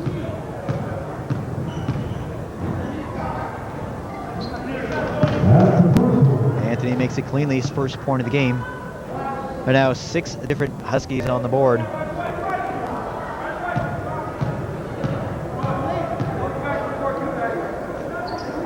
And Anthony is clean on both of them, 2 for 2. It's now 39-24, 15-point lead for Durham.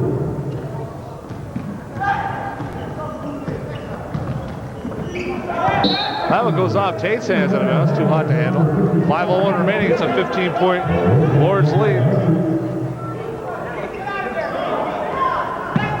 And full court pressure. Bill Aron now. Perry looking to trap. They always look to trap. He's got to get over half here first. Perry helps out. Birch having a tough time getting the ball over half. Oh, good job by Bill Aron on defense, forcing the ball. Nice move baseline there. Joe Field smooth to the baseline and drives it home. Jofield now with 6 on the game, and the Huskies cut it to 13. Jofield, a lanky fellow, all arms and legs coming towards the basket there, but a nice move around the baseline. Nice pass inside. Bill Laurent to Tate. The bucket goes. Tate hits his second bucket of the game, and he's going to go to the line for one more. Well, that was a super play, Ken, right there by Allward and John Tate going to the bucket. Tate, the biggest man out there. No one's really able to defend him at this point from the George Brown side, and he had his hand up, showed the target, and Allward hit it right on the money. Tate now with 4 points, chance to make it a 3-point play. Tate about a 67% free throw shooter on the season. As you know, can only join the team up to the second half. So doesn't have a lot of opportunities. Off the mark there. Back comes George Brown. However, Tate playing excellent defense picks it off. Allward with the ball. He has it now. It's a partial 3-on-2, and he wisely holds up, and they set up the half court. 4:12 remaining first half. Here's Tate, one-on-one. Gives it up to Perry. He drives it in, and smooth movement inside. And Reefer Perry with the play of the night so far. Well, and the Huskies throw it away. Full court pressure too much for the Huskies on that one. What a basket by Perry. Oh, that was just super. Great athletic ability showed by Reefer Perry. Perry averaging 10 points a game. None better than that one. Here's Tate. Jones supposed to get way outside. Brian Allward inside, gets his own rebound, and right back up and in. And Brian hits the score sheet. Allward, for the record books, just recorded his first bucket as a Durham Lord. Just joining the team in January, not seeing a lot of time, seeing more time now as he gets back into the system and learns the Durham system offensively and defensively, and it's his first bucket. And it's one that he can be proud of because he went straight after his own offensive rebound and took advantage of the smaller opponent. Tate. John Tate, too much there. Perry led the way in and dished nicely. The Huskies turn it over again. I smell a timeout brewing here for the Huskies with 3:17 remaining. No sign of it yet, but the Lords lead now quickly. It was a 13-point game. We can run now 47-26. A 21-point lead. OCAA East, Algonquin leading, as we talked to earlier, 9-0, yet to lose this season. Durham right behind is 6-2. As again, those only 2 losses against Algonquin Thunder from Ottawa. And while we were aware, Billy Laurent hit a bucket there now, and it's 23 points on the plus side for the Lords. Jones right at John Tate. He gets that one to go. What a player Lester Jones is. 6 points. 2:46 remaining in the first half. Sorry, Ken, Lester Jones has been pretty quiet. We talked about what explosive score he is, but he's held to 6 so far. It's a credit really to the Durham defense with DeKesney and Patrick Johnson drawing the assignment, doing a good job now. John Tate, and he's really finding it tough going to get those quality shots open. There's Tate. Perry for 3, his favorite spot. Allward, big boards there, helped with Gary Oak, tried to get it to Bill Laurent. And Reefer Perry going to be called for a pushing foul there.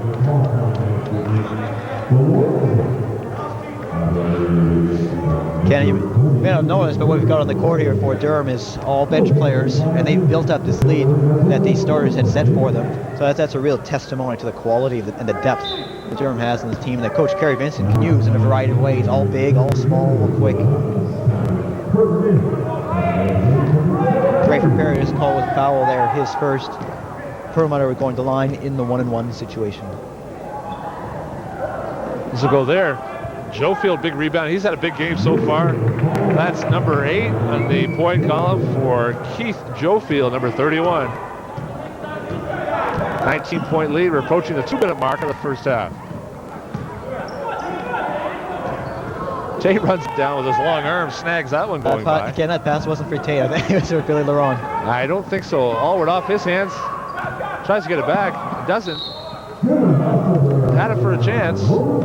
It stays Huskies ball. And we're under 2 minutes now, first half. The Lords started slowly, but so explosive. And DeKesney and Johnson and Chance and Henrik Hopkins have now been out most of the first half since that big run. They've now sat out the last 7 minutes. One of the keys to that George Brown has just not been able to handle the press. Primarily, they did a good job there. But they've had too many turnovers otherwise. Just shows the kind of strength Durham has. 2 starting lineups that can go, and they can sub guys in freely. Coach Vincent, Coach Wallace, the liberty to do that, and they're really getting no less of output from the guys who are in now. And Tate so strong off the bench. That time a little strong with the shot, but a little strong off the bench. Back on the Huskies. Almost broke the glass on that one. Tate grabbed it there, thought he drew a foul, even gave up on it. Here's Allward. And the Lords come back. It's run and gun time now with 1:10 remaining first half. I imagine we'll see this bench, the 5 players on the court now for Durham Bell bench players, finish out the half because they've done such a good job. Tate's liking the outside range with a nice cushion. Coach Vincent probably would like to see that. Allward chases it down. Great hustle there. Applaud from the bench there as they see him. He's okay. He hustles back in. Great hustle by Brian Allward. That's not the first time we've seen great hustle by Allward. It's for the 3rd or 4th time I can count, at least, when Allward has gone right after the ball and sacrificed his body just as he did right there going into the bench.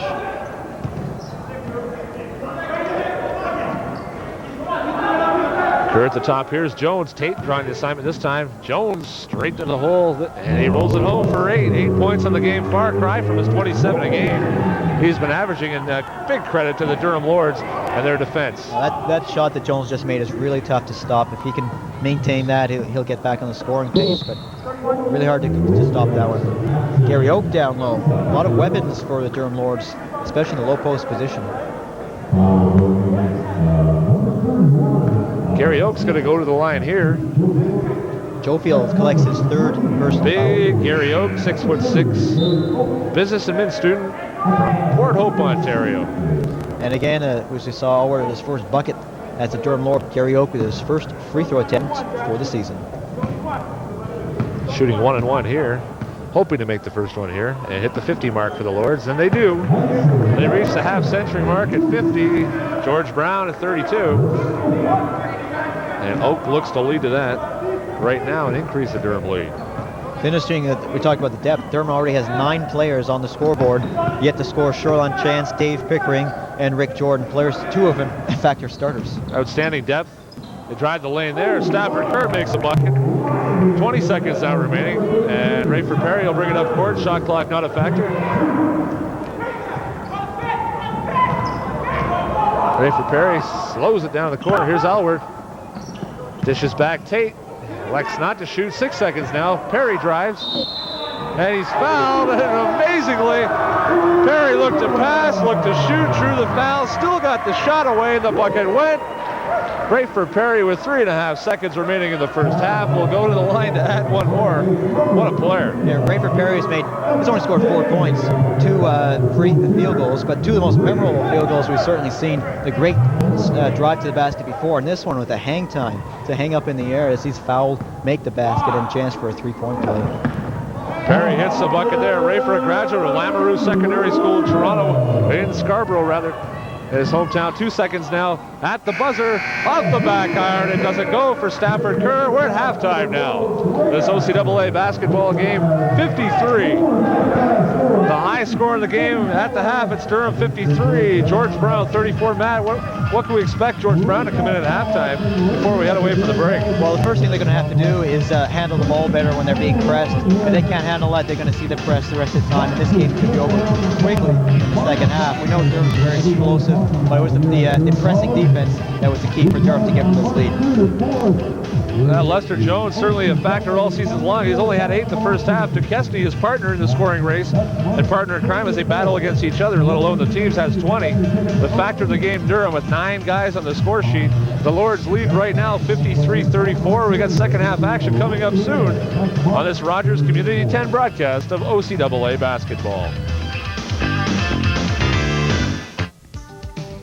If you have any questions, comments, or suggestions about your community channel, Rogers Community 10, please call the Rogers response line at 436-3500.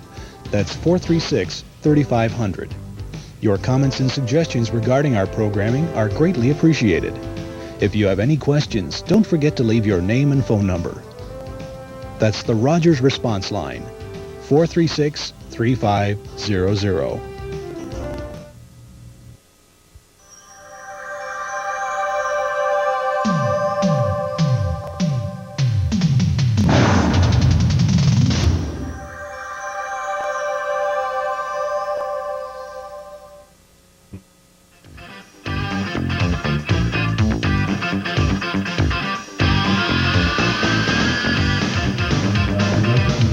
Back in second half action here at the Durham College Athletic Complex. Durham 53, George Brown 34.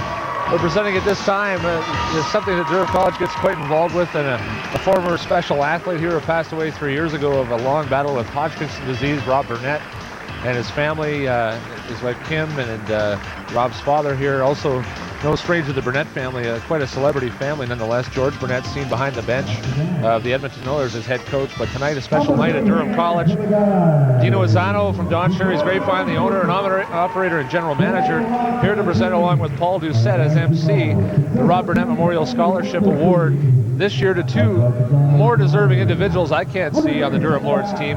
The award goes to a member of the men's basketball team each year who exemplifies dedication and leadership and all the attributes that Rob made so special. They were the first guy to practice, last guy to leave, always in the gym. And that goes to two players this year, a tie this year, and it goes to David Pickering and Gary Oak of the Durham Lords, this year's Rob Burnett Memorial Scholarship recipients, and two better guys, I don't know. Well, I couldn't think of any, Ken. Congratulations to both Dave and to Gary for all their hard work and dedication receiving this great award.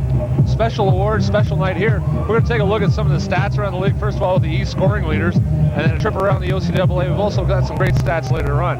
As we see here, here's Augusto Duquesne, 28.3 points per game. Well, these are the two fellows we talked about at the top of the broadcast. Augusto at 28 and Lester falling behind at 27.4. Ironically, in this head-to-head matchup, Lester's held to 8 points in the first half. Let's see what happens. And of course, also Pat Johnson, they were 16.8 points per game. Augusto leading the way at 20 in the first half. Lester Jones held to 8 with Johnson, Duquesne, and John Tate doing a great job defensively against him. We're set to second half action. It's Johnson, Jordan, Johnson off the iron there, Duquesne, Chance, and Kendrick Hopkinson. Hopkinson steals that one, comes all the way back so quick, and takes the ball right off him. There's Duquesne. A little rough off the board there. Chance sort of bumped into him going by, causing Duquesne to miss it, and they both had a smile on their face. Here's Stafford Kerr left open. Big time leaper there. Kerr, Jones with the rebound, only 8 points in the first half, averaging 27 a game. He opens the second half, and I'm sure Coach Dellis probably mentioned to him a little bit that, hey, we need to start lighting it up. Lester's the man to do that. We just saw the scoring, 27 points a game, now at 10, finally into double digits. He's now leading the team in scoring the game, 9 points for Stafford Kerr and 8 for Kevin Jofield along the way. Here's Hopkinson.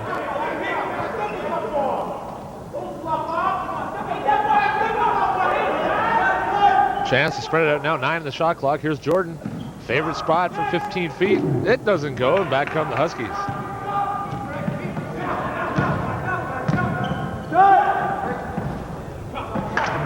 And that one falls there, number 14, Anthony Tony.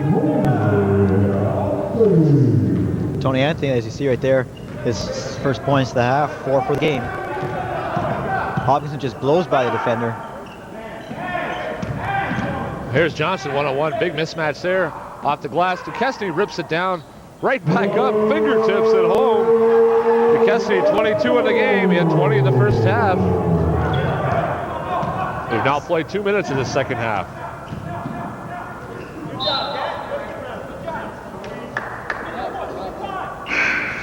Take a look at Coach Kerry Vincent here, approaching the 120 win mark. He has 118 career wins right now in the OCAA, including league and playoff. And last year won his 100th career OCAA game, a special moment for him. A large part of those at Canadore in North Bay, but certainly made his presence felt just his second year. He took his team to the Final Four year 1.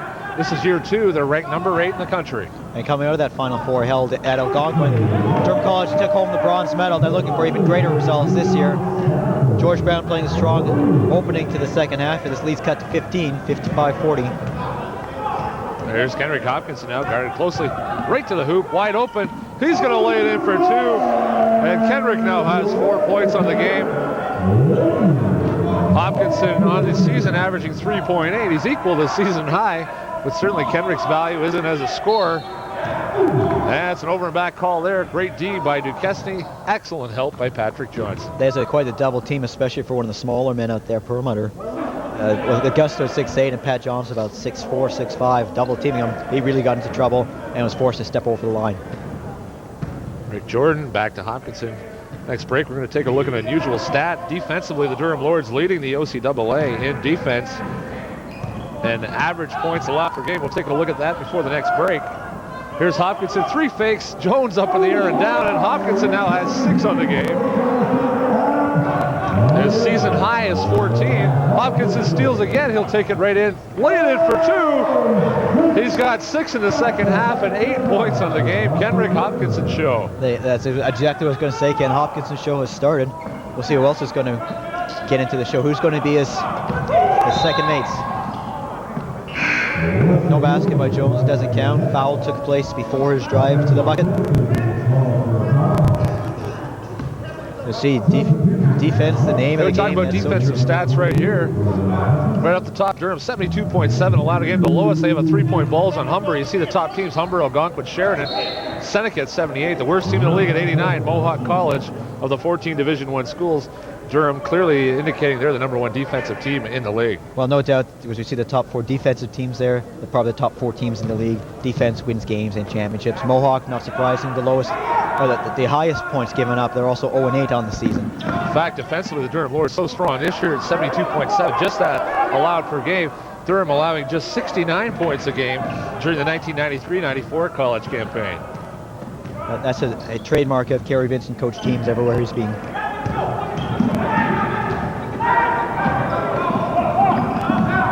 Hopkinson once again, baseline sealed off there. Sherlon Chance gets a piece of it. Hopkinson tries to run it down and can. 16-12 remaining. It's a 21-point lead here in the second half.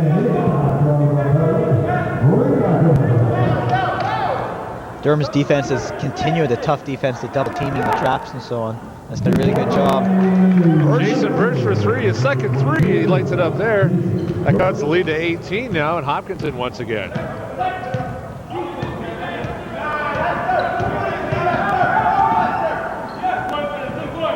There's Johnson against 2 guys. Forces that one. Might have been some contact. Johnson certainly lets the ref know. Here's Lester Jones. Sherlon Chance, the only guy back. Now that basket's going to go. Jones is going to go to the line. He now has 12 in the game. He has a chance to add another. And the dramatic back at counts call by referee Pierce. There's no doubt about the bucket went. It went in. And now Jones go to the line for a chance to make it a 3-point play. Jones far and away leads the team in free throw attempts. He's been to the line 50 times. This is his first time Ken going to the line in this game. That's a good sign that the defense has been very strong and he hasn't had his way as he usually does.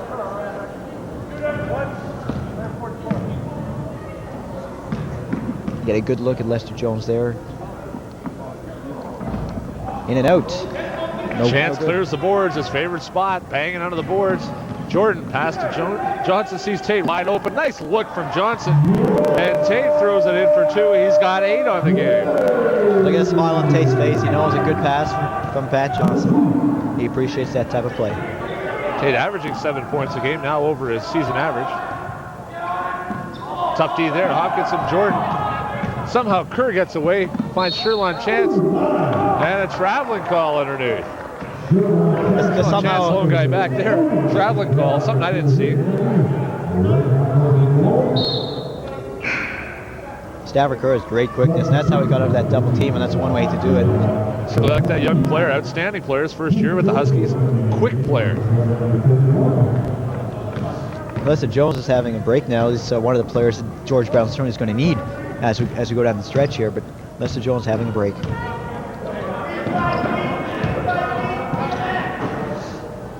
Patrick Johnson, big time 3-point range. NBA 3-point range doesn't go. Tate gets a piece out, he gets it back to Johnson. And he kisses it off the glass. This time Johnson hits, and Patrick now has 10 points of the game. Press breaker, tough to do. They haven't done it well. Chance is going to pick that one off. That was quite the athletic play by Sherlon Chance. Went high, and I think he tried to save it and keep it in bounds. Not a close play there, a close game. Chance hadn't really come down on the line yet. The whistle had already blown. But unless the ball hit it, we're unusual. I think he called him on the foot on the line, but here we go. Foot on the line for 2. Jordan has it now. He'll slow it down. See Augusto DeCessi taking a break. He goes out with 22 points in the game. And John Tate replaces him.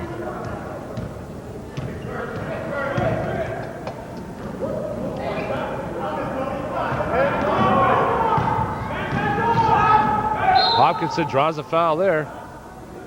And it'll be on the pass. Hopkinson draws another foul so quick on his first dribble. The Kenrick Hopkinson show continues, Ken, when you see plays like that. what I'd be most impressed, I think, about Hopkinson so far in this game, I don't think he's had any turnovers. He's handled that ball very expertly, very smartly. He knows when to pass it, and he knows when to give it up, and he knows, as we've seen, when he can take it straight to the hole himself. And this time, getting to the offensive swing of things, he takes it up strong. Johnny Tate follows it.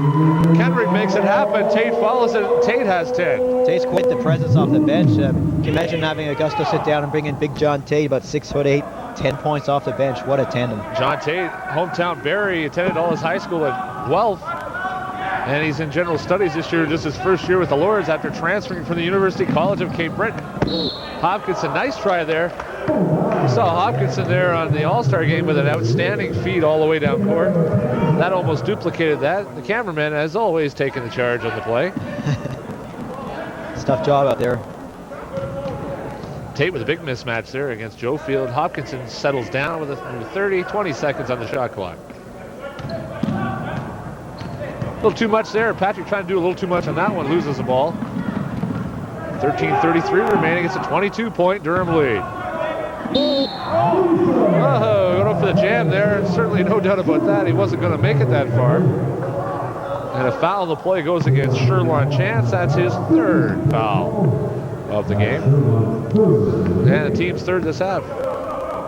Durham still utilizing the trapping, double-teaming defense, and it's been very effective for the most part. We see Joe Field going to the line. This will be his 10th free throw attempt on the season.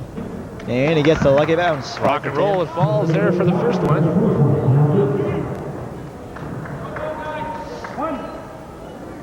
I think Joe Field knows he had a bit of a lucky bounce there. He enjoyed that. And this time, no lucky bounce. Tate clears it off the shelf, and back comes Hopkinson. Nice pass. Just a little bit behind. Hopkinson has a laugh about it. Pat Jordan just a little bit behind him. Sorry, that was just a little bit behind him, but I just want to go back to John Tate. Just textbook box out right there to grab the rebound off the defensive glass. Hopkins is so quick trying to reach in there. Stafford Kerr doesn't get to go. Tate gets a piece of it. Out of bounds, hustled down nicely there. Excellent hustle. Unfortunately for Birch, it goes to a white jersey. Rick Jordan all the way in, gets his own rebound. Back up again, John Tate. Jordan's hammer, but Tate follows through. He's got 12 on the game. Well, how many times, Ken, we've seen John Tate go to the offensive glass and have a tip-in? 23-point lead now, 69-46. Durham threatening to blow this wide open. Joe Field manages to get the play there on the broken defensive attempt. 21-point lead. Hopkinson on the ball once again. Chance posting up. One too many dribbles, loses it there. Back come the Huskies. Johnson all the way back. And Jason Birch lays it in. He's got 8 on the game, and an excellent game building up now for Jason Birch. 2 threes. He has 8 points, and has really logged a lot of time here for the Huskies, number 22. That was a nice job by Birch in terms of body control to make sure the ball goes right in. Rick Jordan for the 3. And Ricky Jordan lays it in for 3. And Ricky's on the score sheet. We talk about one of the guys that hasn't hit. Only 2 players have not, and that is David Pickering and Sherlon Chance. 10 of the 12 have hit the score sheet, and I'm sure we'll see more of that later. There's Patrick Johnson now, waiting for some help. Off the boards, Tate, big rebound. Johnson chases it down. He'll take it right back to the hoop. Big league play. Gets his own rebound right back up again and in. And Patrick Johnson draws a foul. What a hustle by Pat Johnson to keep going after the ball, literally, Ken, from one side of the court to the other and back. And prior to that, John Tate knocked the ball away, handled the ball expertly to give Pat Johnson that great opportunity. We got a timeout here on this Rogers Community 10 broadcast. Take a look at Patrick Johnson living off the court. He now has 12 on the game. He's going to go to the line for one more. We're going to take a look around the OCAA scores from the past week, along with what the Lords have ahead of them. The Lords the rest of the way, and the remaining games they have in this 1994-95 season before the playoffs. Take a look at the bench now. Quiet and relaxed on the Durham bench. Taking their time around the OCAA in the East Division. Durham, a big victory, 87-63. Last Tuesday, right here at the Athletic Center. The big game Friday night, Algonquin 79, Durham 76, right down to the wire. Durham led 76-75. Algonquin going to the line with foul shots, and fouls called late in the game gave Algonquin a shot to come back, and really the turning point in the game. Augusto being called, which could have been a big bucket for the Lords, being called for an offensive foul when he scored a bucket. And it could have went either way, and it didn't go in the favor of the Lords. That was Augusto's 5th foul. Big win for Algonquin. What it means now, Matt, Durham's going to settle for 2nd now in the East. And don't count out Centennial, who are on a big roll themselves, pushing along in the East Division at 5 wins and 4 losses. As we know in an earlier matchup, Durham played Centennial at their campus in Scarborough and only came out with a 3-point victory, I think it was. So Centennial certainly is a team to look out for as the rest of the season unfolds. No question there. And here come the Huskies. Johnson misses the mark. It's a 24-point lead. Joe Field, Chance gets a piece of it, tips it back to Birch, who's got the hot hand. Not that time. He misses wide. 15 in the shot clock. Loose ball. Jordan picks it up. Can't leave the ball laying around in the key too long with the Lords swarming. Well, as Joe Field was just miming up the fellow behind the ball down like that. He was just determined to go straight to the basket, and that's not the thing to do for a team that's down this much. Rick Jordan for 3. Johnny Tate. Johnny's going to signal his hand on that one. He knows he picked up the foul. Referee Peter Stychuk coming to the bench here to signal the foul against John Tate. That's Tate's first, team's 4th this half. 11-12 remaining in this second half. Nothing wrong with that foul, Ken. He's going straight to the boards. He's not doing anything dirty. He's just trying to get some more points for his team. Adam Estabrooks, number 11, is checked back in. And you know, Kenny, Adam Estabrooks had a big first half, 7 points, including a 3-pointer. Great balance in the first half we saw for the Durham Lords. Stolen Hopkinson with another steal. Takes it in. Chased from behind by Birch, and Kenrick Hopkinson right now with 8 points in the second half now has 10, and showing a little bit of offensive prowess that he doesn't normally put forth during the regular season, but having a little fun now. Certainly so quick in stealing the ball. Wouldn't want to be an opposing guard. His offensive plays are usually limited to setting up other people. As we mentioned, he averages 8 points a game or so. But now he's making steals, which will lead straight to buckets for himself. Not sure he's happy about that. Yeah, look-see there. Had Joe Field all open underneath. Officials timeout on the floor, I think it says. Possibly. A timeout here. We're not sure why. Maybe he took a finger in the face, or appears to have been poked in the eye, and that's Stafford Kerr, number 32, taking a break. We see Coach Willie Dellis here, head coach, an outstanding basketball player in his own right at the university level, and also with a traveling team. A fast break there. We didn't get the chance to see that. We see the Lords versus the Huskies. Durham 8 wins in a row against the Huskies. Looking tonight to make it 9. They're 8-0 in the last 8 meetings dating back to 1990 against the George Brown Huskies. We're back at action, and we see Durham still pressing, still double teaming, and George Brown's having a lot of trouble with his defense. Oh, Sherlock Chance playing above the rim. They went high for that one and blocked it, but it was goaltending. I would say Sherlock there certainly likes to play above the rims, and he showed it there. Oh, that looked good by Sherlock, but no doubt the ball was coming down in its trajectory. Therefore, the basket counts. Goaltending called. Good call by the officials. Rayford Perret and Augusto DeKesney getting ready to check back in for Coach Kerry Vincent in the squad. Yeah, a few nice guys to come off the bench. Explosive scorers, both of them. Sherlock Chance, big quick first step right to the hole. Can't get it to go. Estabrooks had a shot at it, some contact, and it'll go over to George Brown. Sherlock's going to check out here.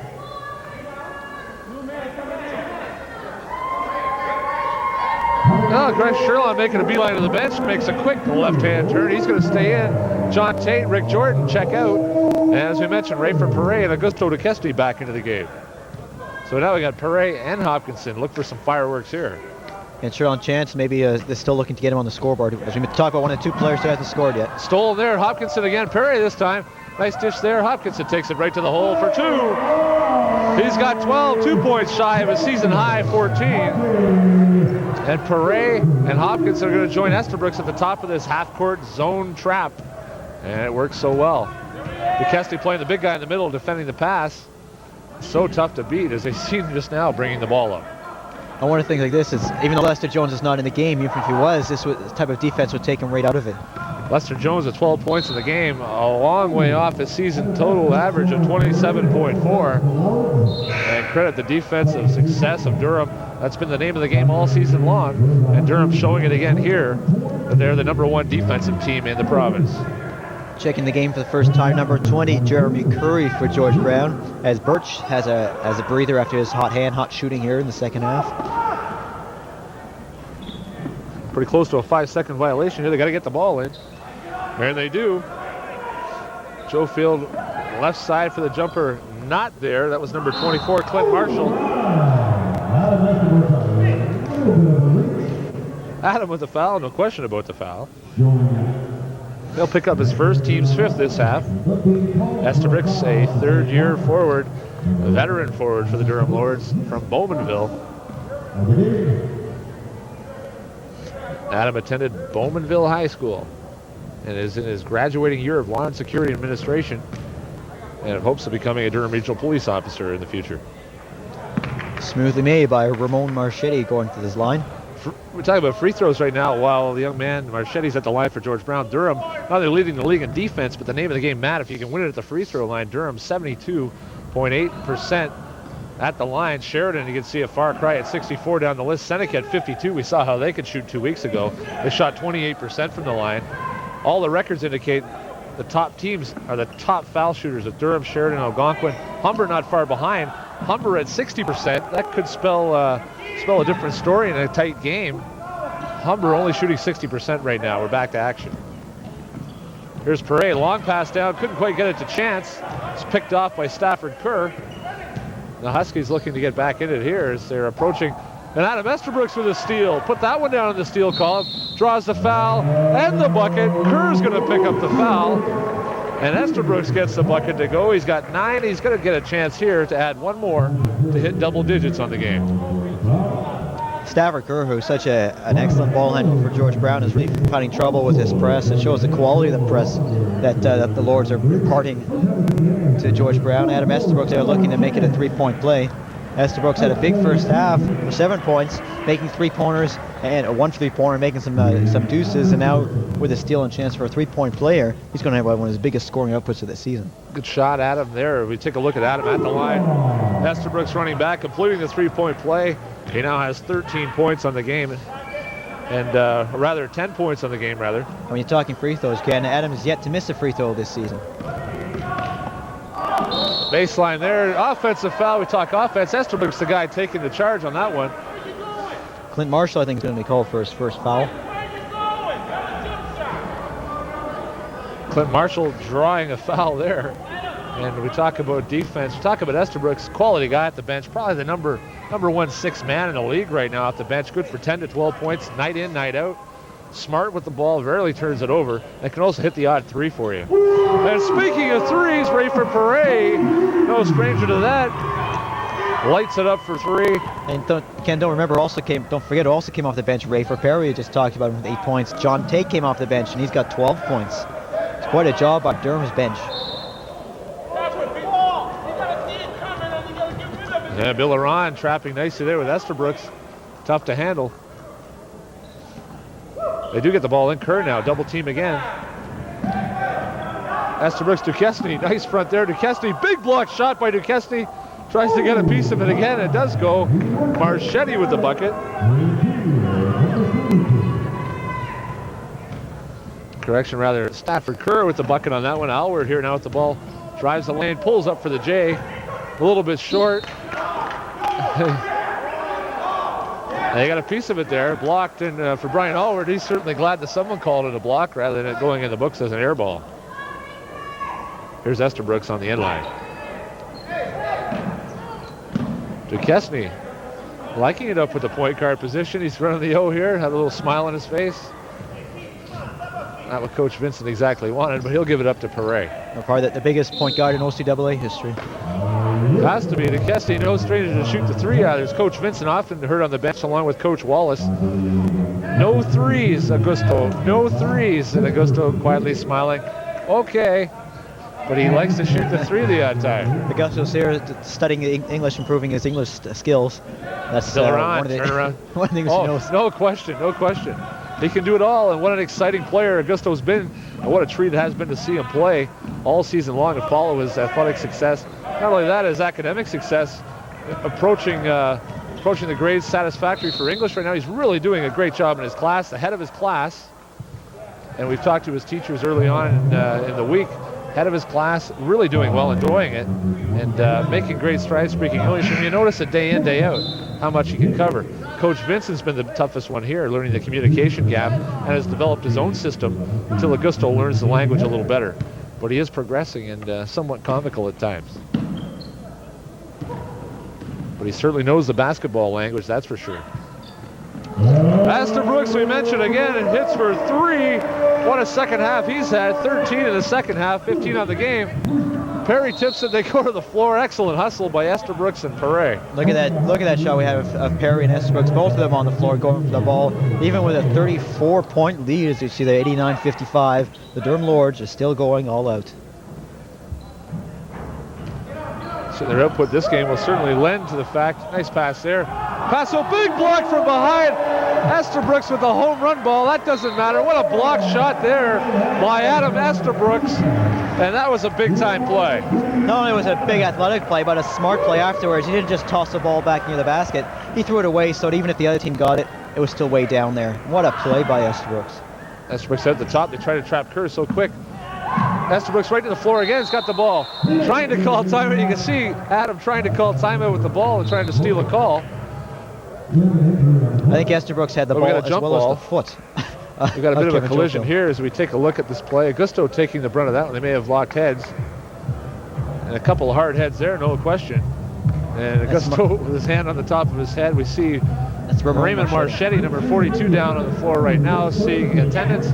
We're going to take a break here in this college action. There's Coach Dellis. You're watching OCAA men's basketball action on Rogers Community 10. March Madness is coming soon. Durham College playing host to the championships.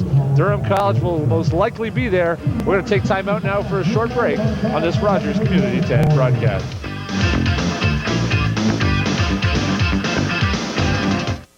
If you have any questions, comments, or suggestions about your community channel, Rogers Community 10, please call the Rogers response line at 436-3500. That's 436-3500. Your comments and suggestions regarding our programming are greatly appreciated. If you have any questions, don't forget to leave your name and phone number. That's the Rogers response line, 436-3500. They're back to action here. Marchetti's okay. Augusto rubbing his head. He appears to be okay with his hard noggin. And we're back to action here.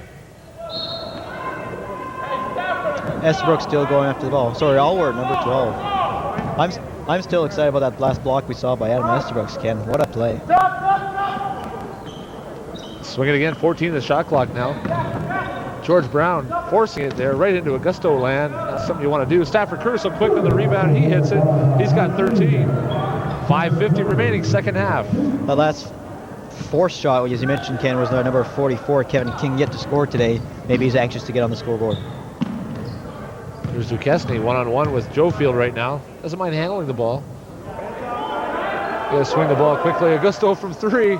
Hey, he hits it, but his foot's just on the line. He laughs as he comes back down, asking for 3.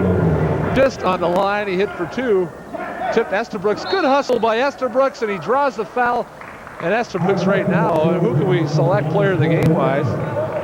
Brooks draws an outstanding play there and also draws the foul. Foul call number 20, Jeremy Curry, but you talked about player of the game. And I mean, Adam Brooks, even though he's maybe played half the minutes as some of the other guys out there, has certainly made more spectacular plays than any other players out there. There has been many, no more hustle on that one as Brooks grabs it, draws a foul. He'll go to the line here to shoot 1-and-1.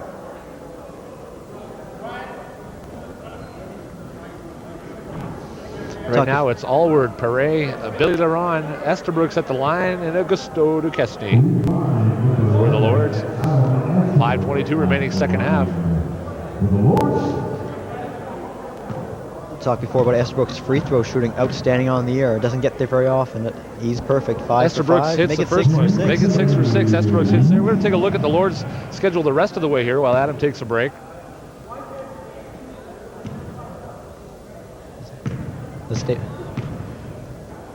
Let's stay with Brooks here as he goes it. Oh, misses first one. As Stafford Kerr goes high. We're going to hang on for a second here as Stafford Kerr comes back to action here before we see this Lord's schedule the rest of the way. Kerr takes it right home. He throws it in for 2. He just flew right to the basket there. 8 points in the second half. 17 for the game for Stafford Kerr. That's well above his average of 12.5. Perry right to the hole. Nice dish back to Bill Laron. Big block there. Jofield says no way. He blocks it. Substitution here into the game. David Pickering back in the game, number 33. We mentioned his name, Ken, a couple of times. Pickering, one of the 2 players for Durham yet to score today. I think they'll be trying to feed Dave Pickering, trying to get him on the board. And Adam Estabrooks checks out, 15 points, and what a second half for him. Correction, 16 points rather with the last foul shot.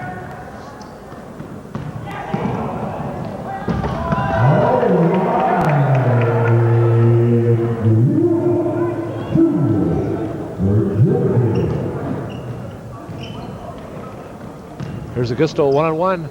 Turnaround jumper. Augusto hits the score sheet again. He's got 24. Augusto's had a quiet second half here, Ken. Just 6 points to go to with his 20. He had to lead the explosion in the first half. Pressure around 26 we might add for Augusto. Huskies answer right back. 4:24 remaining. Rayford Perry now at the ball. It's Pickering and DeKesney posting up. Brian Alward, the other guard position, along with Bill Laron. There's Pickering, jump shot just off the mark. Stafford Kerr, an electrifying player for George Brown. He gets it to go.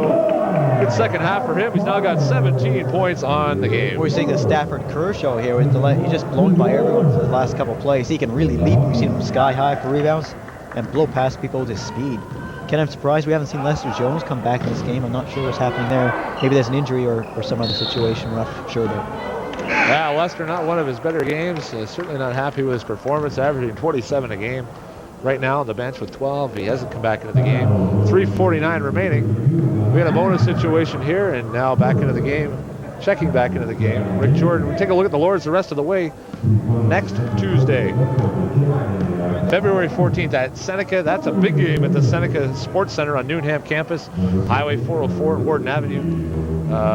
We take a look at Seneca. Must win for the Lords if they want to get some momentum going in. February 18th, big trip up to Sudbury on the road. And again, February 22nd, we mentioned all 3 games after this one tonight on the road. Oh, sorry, that could be tough for the Lords. We know they're a good road team, but these teams they're facing. Cambrian struggling a bit. We saw some of the highlights of the action earlier this week. Cambrian had a nail biter and also another game, so they're down to 3-7. But anything could happen in the crazy world of basketball and OCAA. Right, Jordan, anything could happen. We take a look at the standings early on in the season. Cambrian has now fallen to 3-7. They were 3 and 3 at one time. Lost their last 4 in a row. We got a timeout on the floor here. 3:49 remaining. And the score, the Durham Lords, 96. The Centennial Colts, rather. It's been a long game. George Brown College Huskies. I'm looking forward to Centennial too much. The Huskies, 65. We're going to break here. We take a look at the timeout here. Coach Willie Dellis, a dejected George Brown College bench. They've just had too much thrown at them from the Durham Lords. That's Ramon Marchetti right there, Ken, who took that hard blow against Augusto. That about sums it up right here. A little bit of ice on the forehead there. I'm sure a lot of the players of the George Brown team would like to do that. But when you've had the defense... He hides a little bit from the camera, a little camera shy. But we take a look now. Too much for George Brown. A lot of teams have found it tough to handle Durham. And Durham's on track right now for March Madness. OCAA Final Four, March 3rd and 4th right here. The top 4 teams each division make the playoffs. The top 2 in each division host a sudden death quarterfinal game. The winners of those 4 quarterfinal games advance to the Final Four. What is shaping up right now? Durham looks like they'll get a lock after today's win on the 2 spot in the East. The 3 spot right now occupied by St. Clair will likely be who Durham will be hosting on February 28th, sudden death playoff game. Tickets will be a hot one for that one. They'll go on sale the week before the game. Good, Laurent playing some tough D there. I'm very impressed, Ken, with the fact that the Durham Lords have not let that one bit when it comes to defense. That one goes for 3 there. Kevin King hits his first bucket of the game, number 44. 3:26 remaining. Right back down, and David Pickering hits the score sheet. And we're still waiting for Sherlon Chance to round out all 12. Matt, you mentioned before, 11 of the 12 Durham Lords have hit the score sheet. Ironically, just a perfect example of the depth of this team. Sherlon Chance is one of the starters on the squad, and also in the start of the second half, and he's yet to score.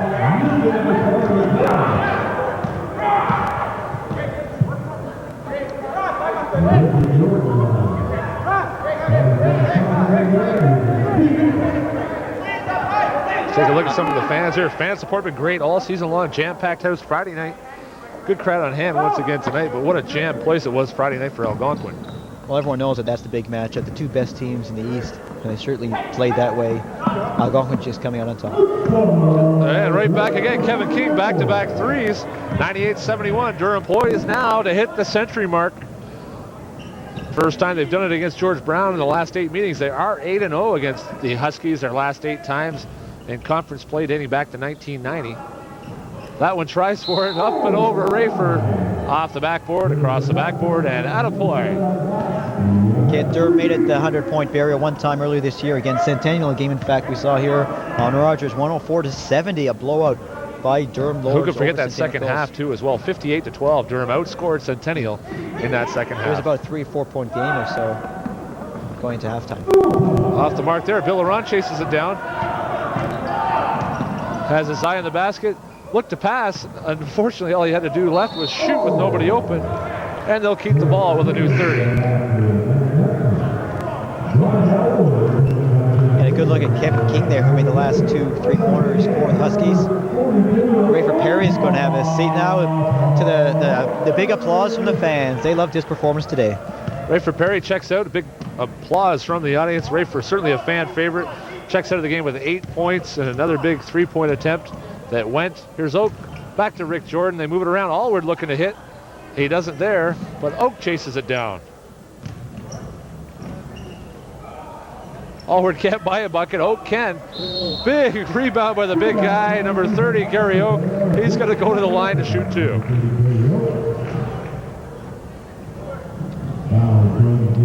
Take a look at Oak averaging 0.8 points per game. It shows you the kind of playing time he gets, no less, but no guy tries harder than Gary Oak. David Pickering averaging 1 point a game. Both these guys seeing adequate playing time tonight and crucial minutes. They've always been there to give Coach Vincent quality minutes when called upon. And this ironic how you mentioned those two fellows. We heard about them early today for the recipient. They're both recipients of the Rob Burnett Memorial Scholarship. Gary Oak not too happy with that one. Well, they probably moved the rim back. Gary's going to say they moved the rim on him.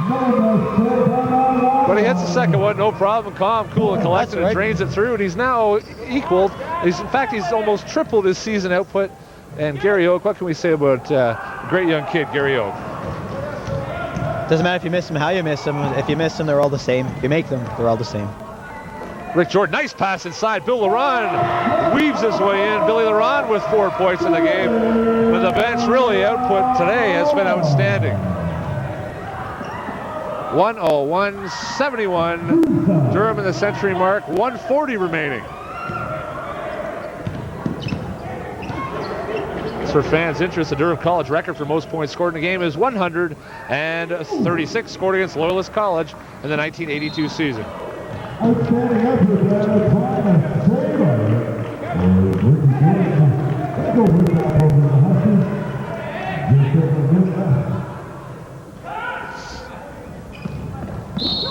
Yeah, blocking foul. Rick Jordan's going to take the foul there. That will be, if I'm correct, his 5th.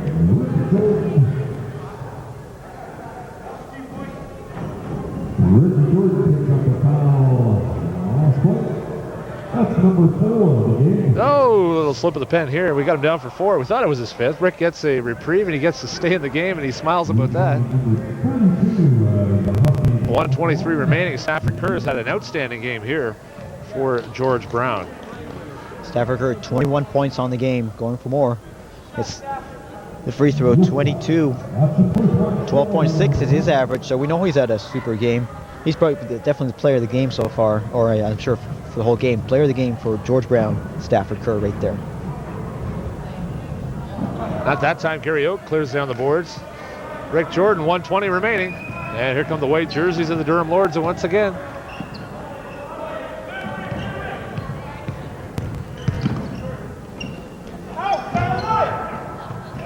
There, Rick Jordan for 2. Nice baseline move. He's got 5. 1 minute to go.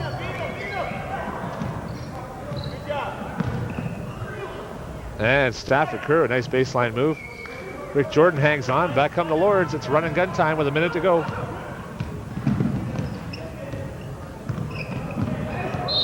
Got a foul there. Stafford Kerr quickly grabbing him.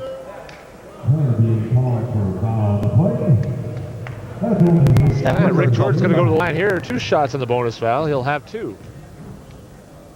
103-72. Durham has put this game away, and they put it away early, I think, with the defensive pressure, especially the traps, the half-court traps that George Brown just never able to figure out how to get past them. Take this time while Rick's at the line here. No question about it. Next, Rogers television action. We switch over to volleyball. February 16th, doubleheader action, 5:30 and 7:30. The Durham Lords playing host to Loyalist College in the ladies, and also Loyalist College in the men's. The Loyalist men's game, the Loyalist ladies game, a non-conference game. The Loyalist men's game, a battle for first place. The Loyalist Lancers 11-1. The Durham Lords will be 10-3 by that time. Durham looking for a big crowd on hand. Expect the place to be jam-packed. Tickets are on sale now. It's the Lancers and the Lords. Doubleheader action. The ladies also play.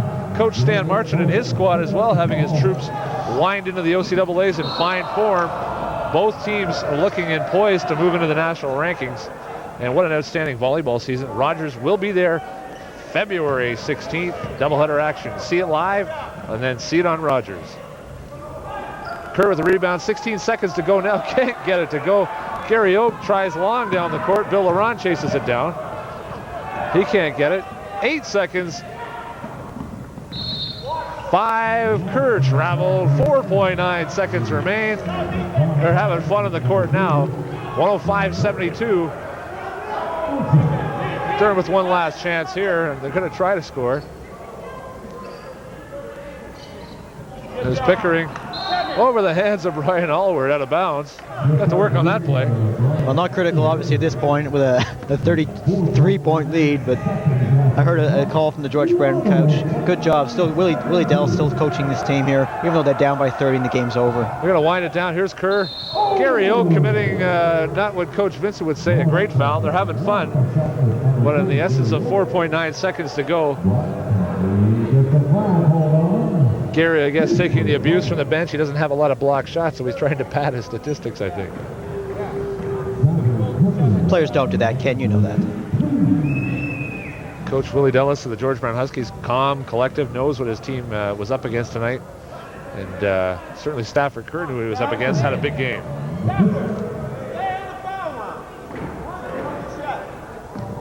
22 points for Mr. Stafford Kerr. He's kind of an all-star performance, even though we didn't see him in the game.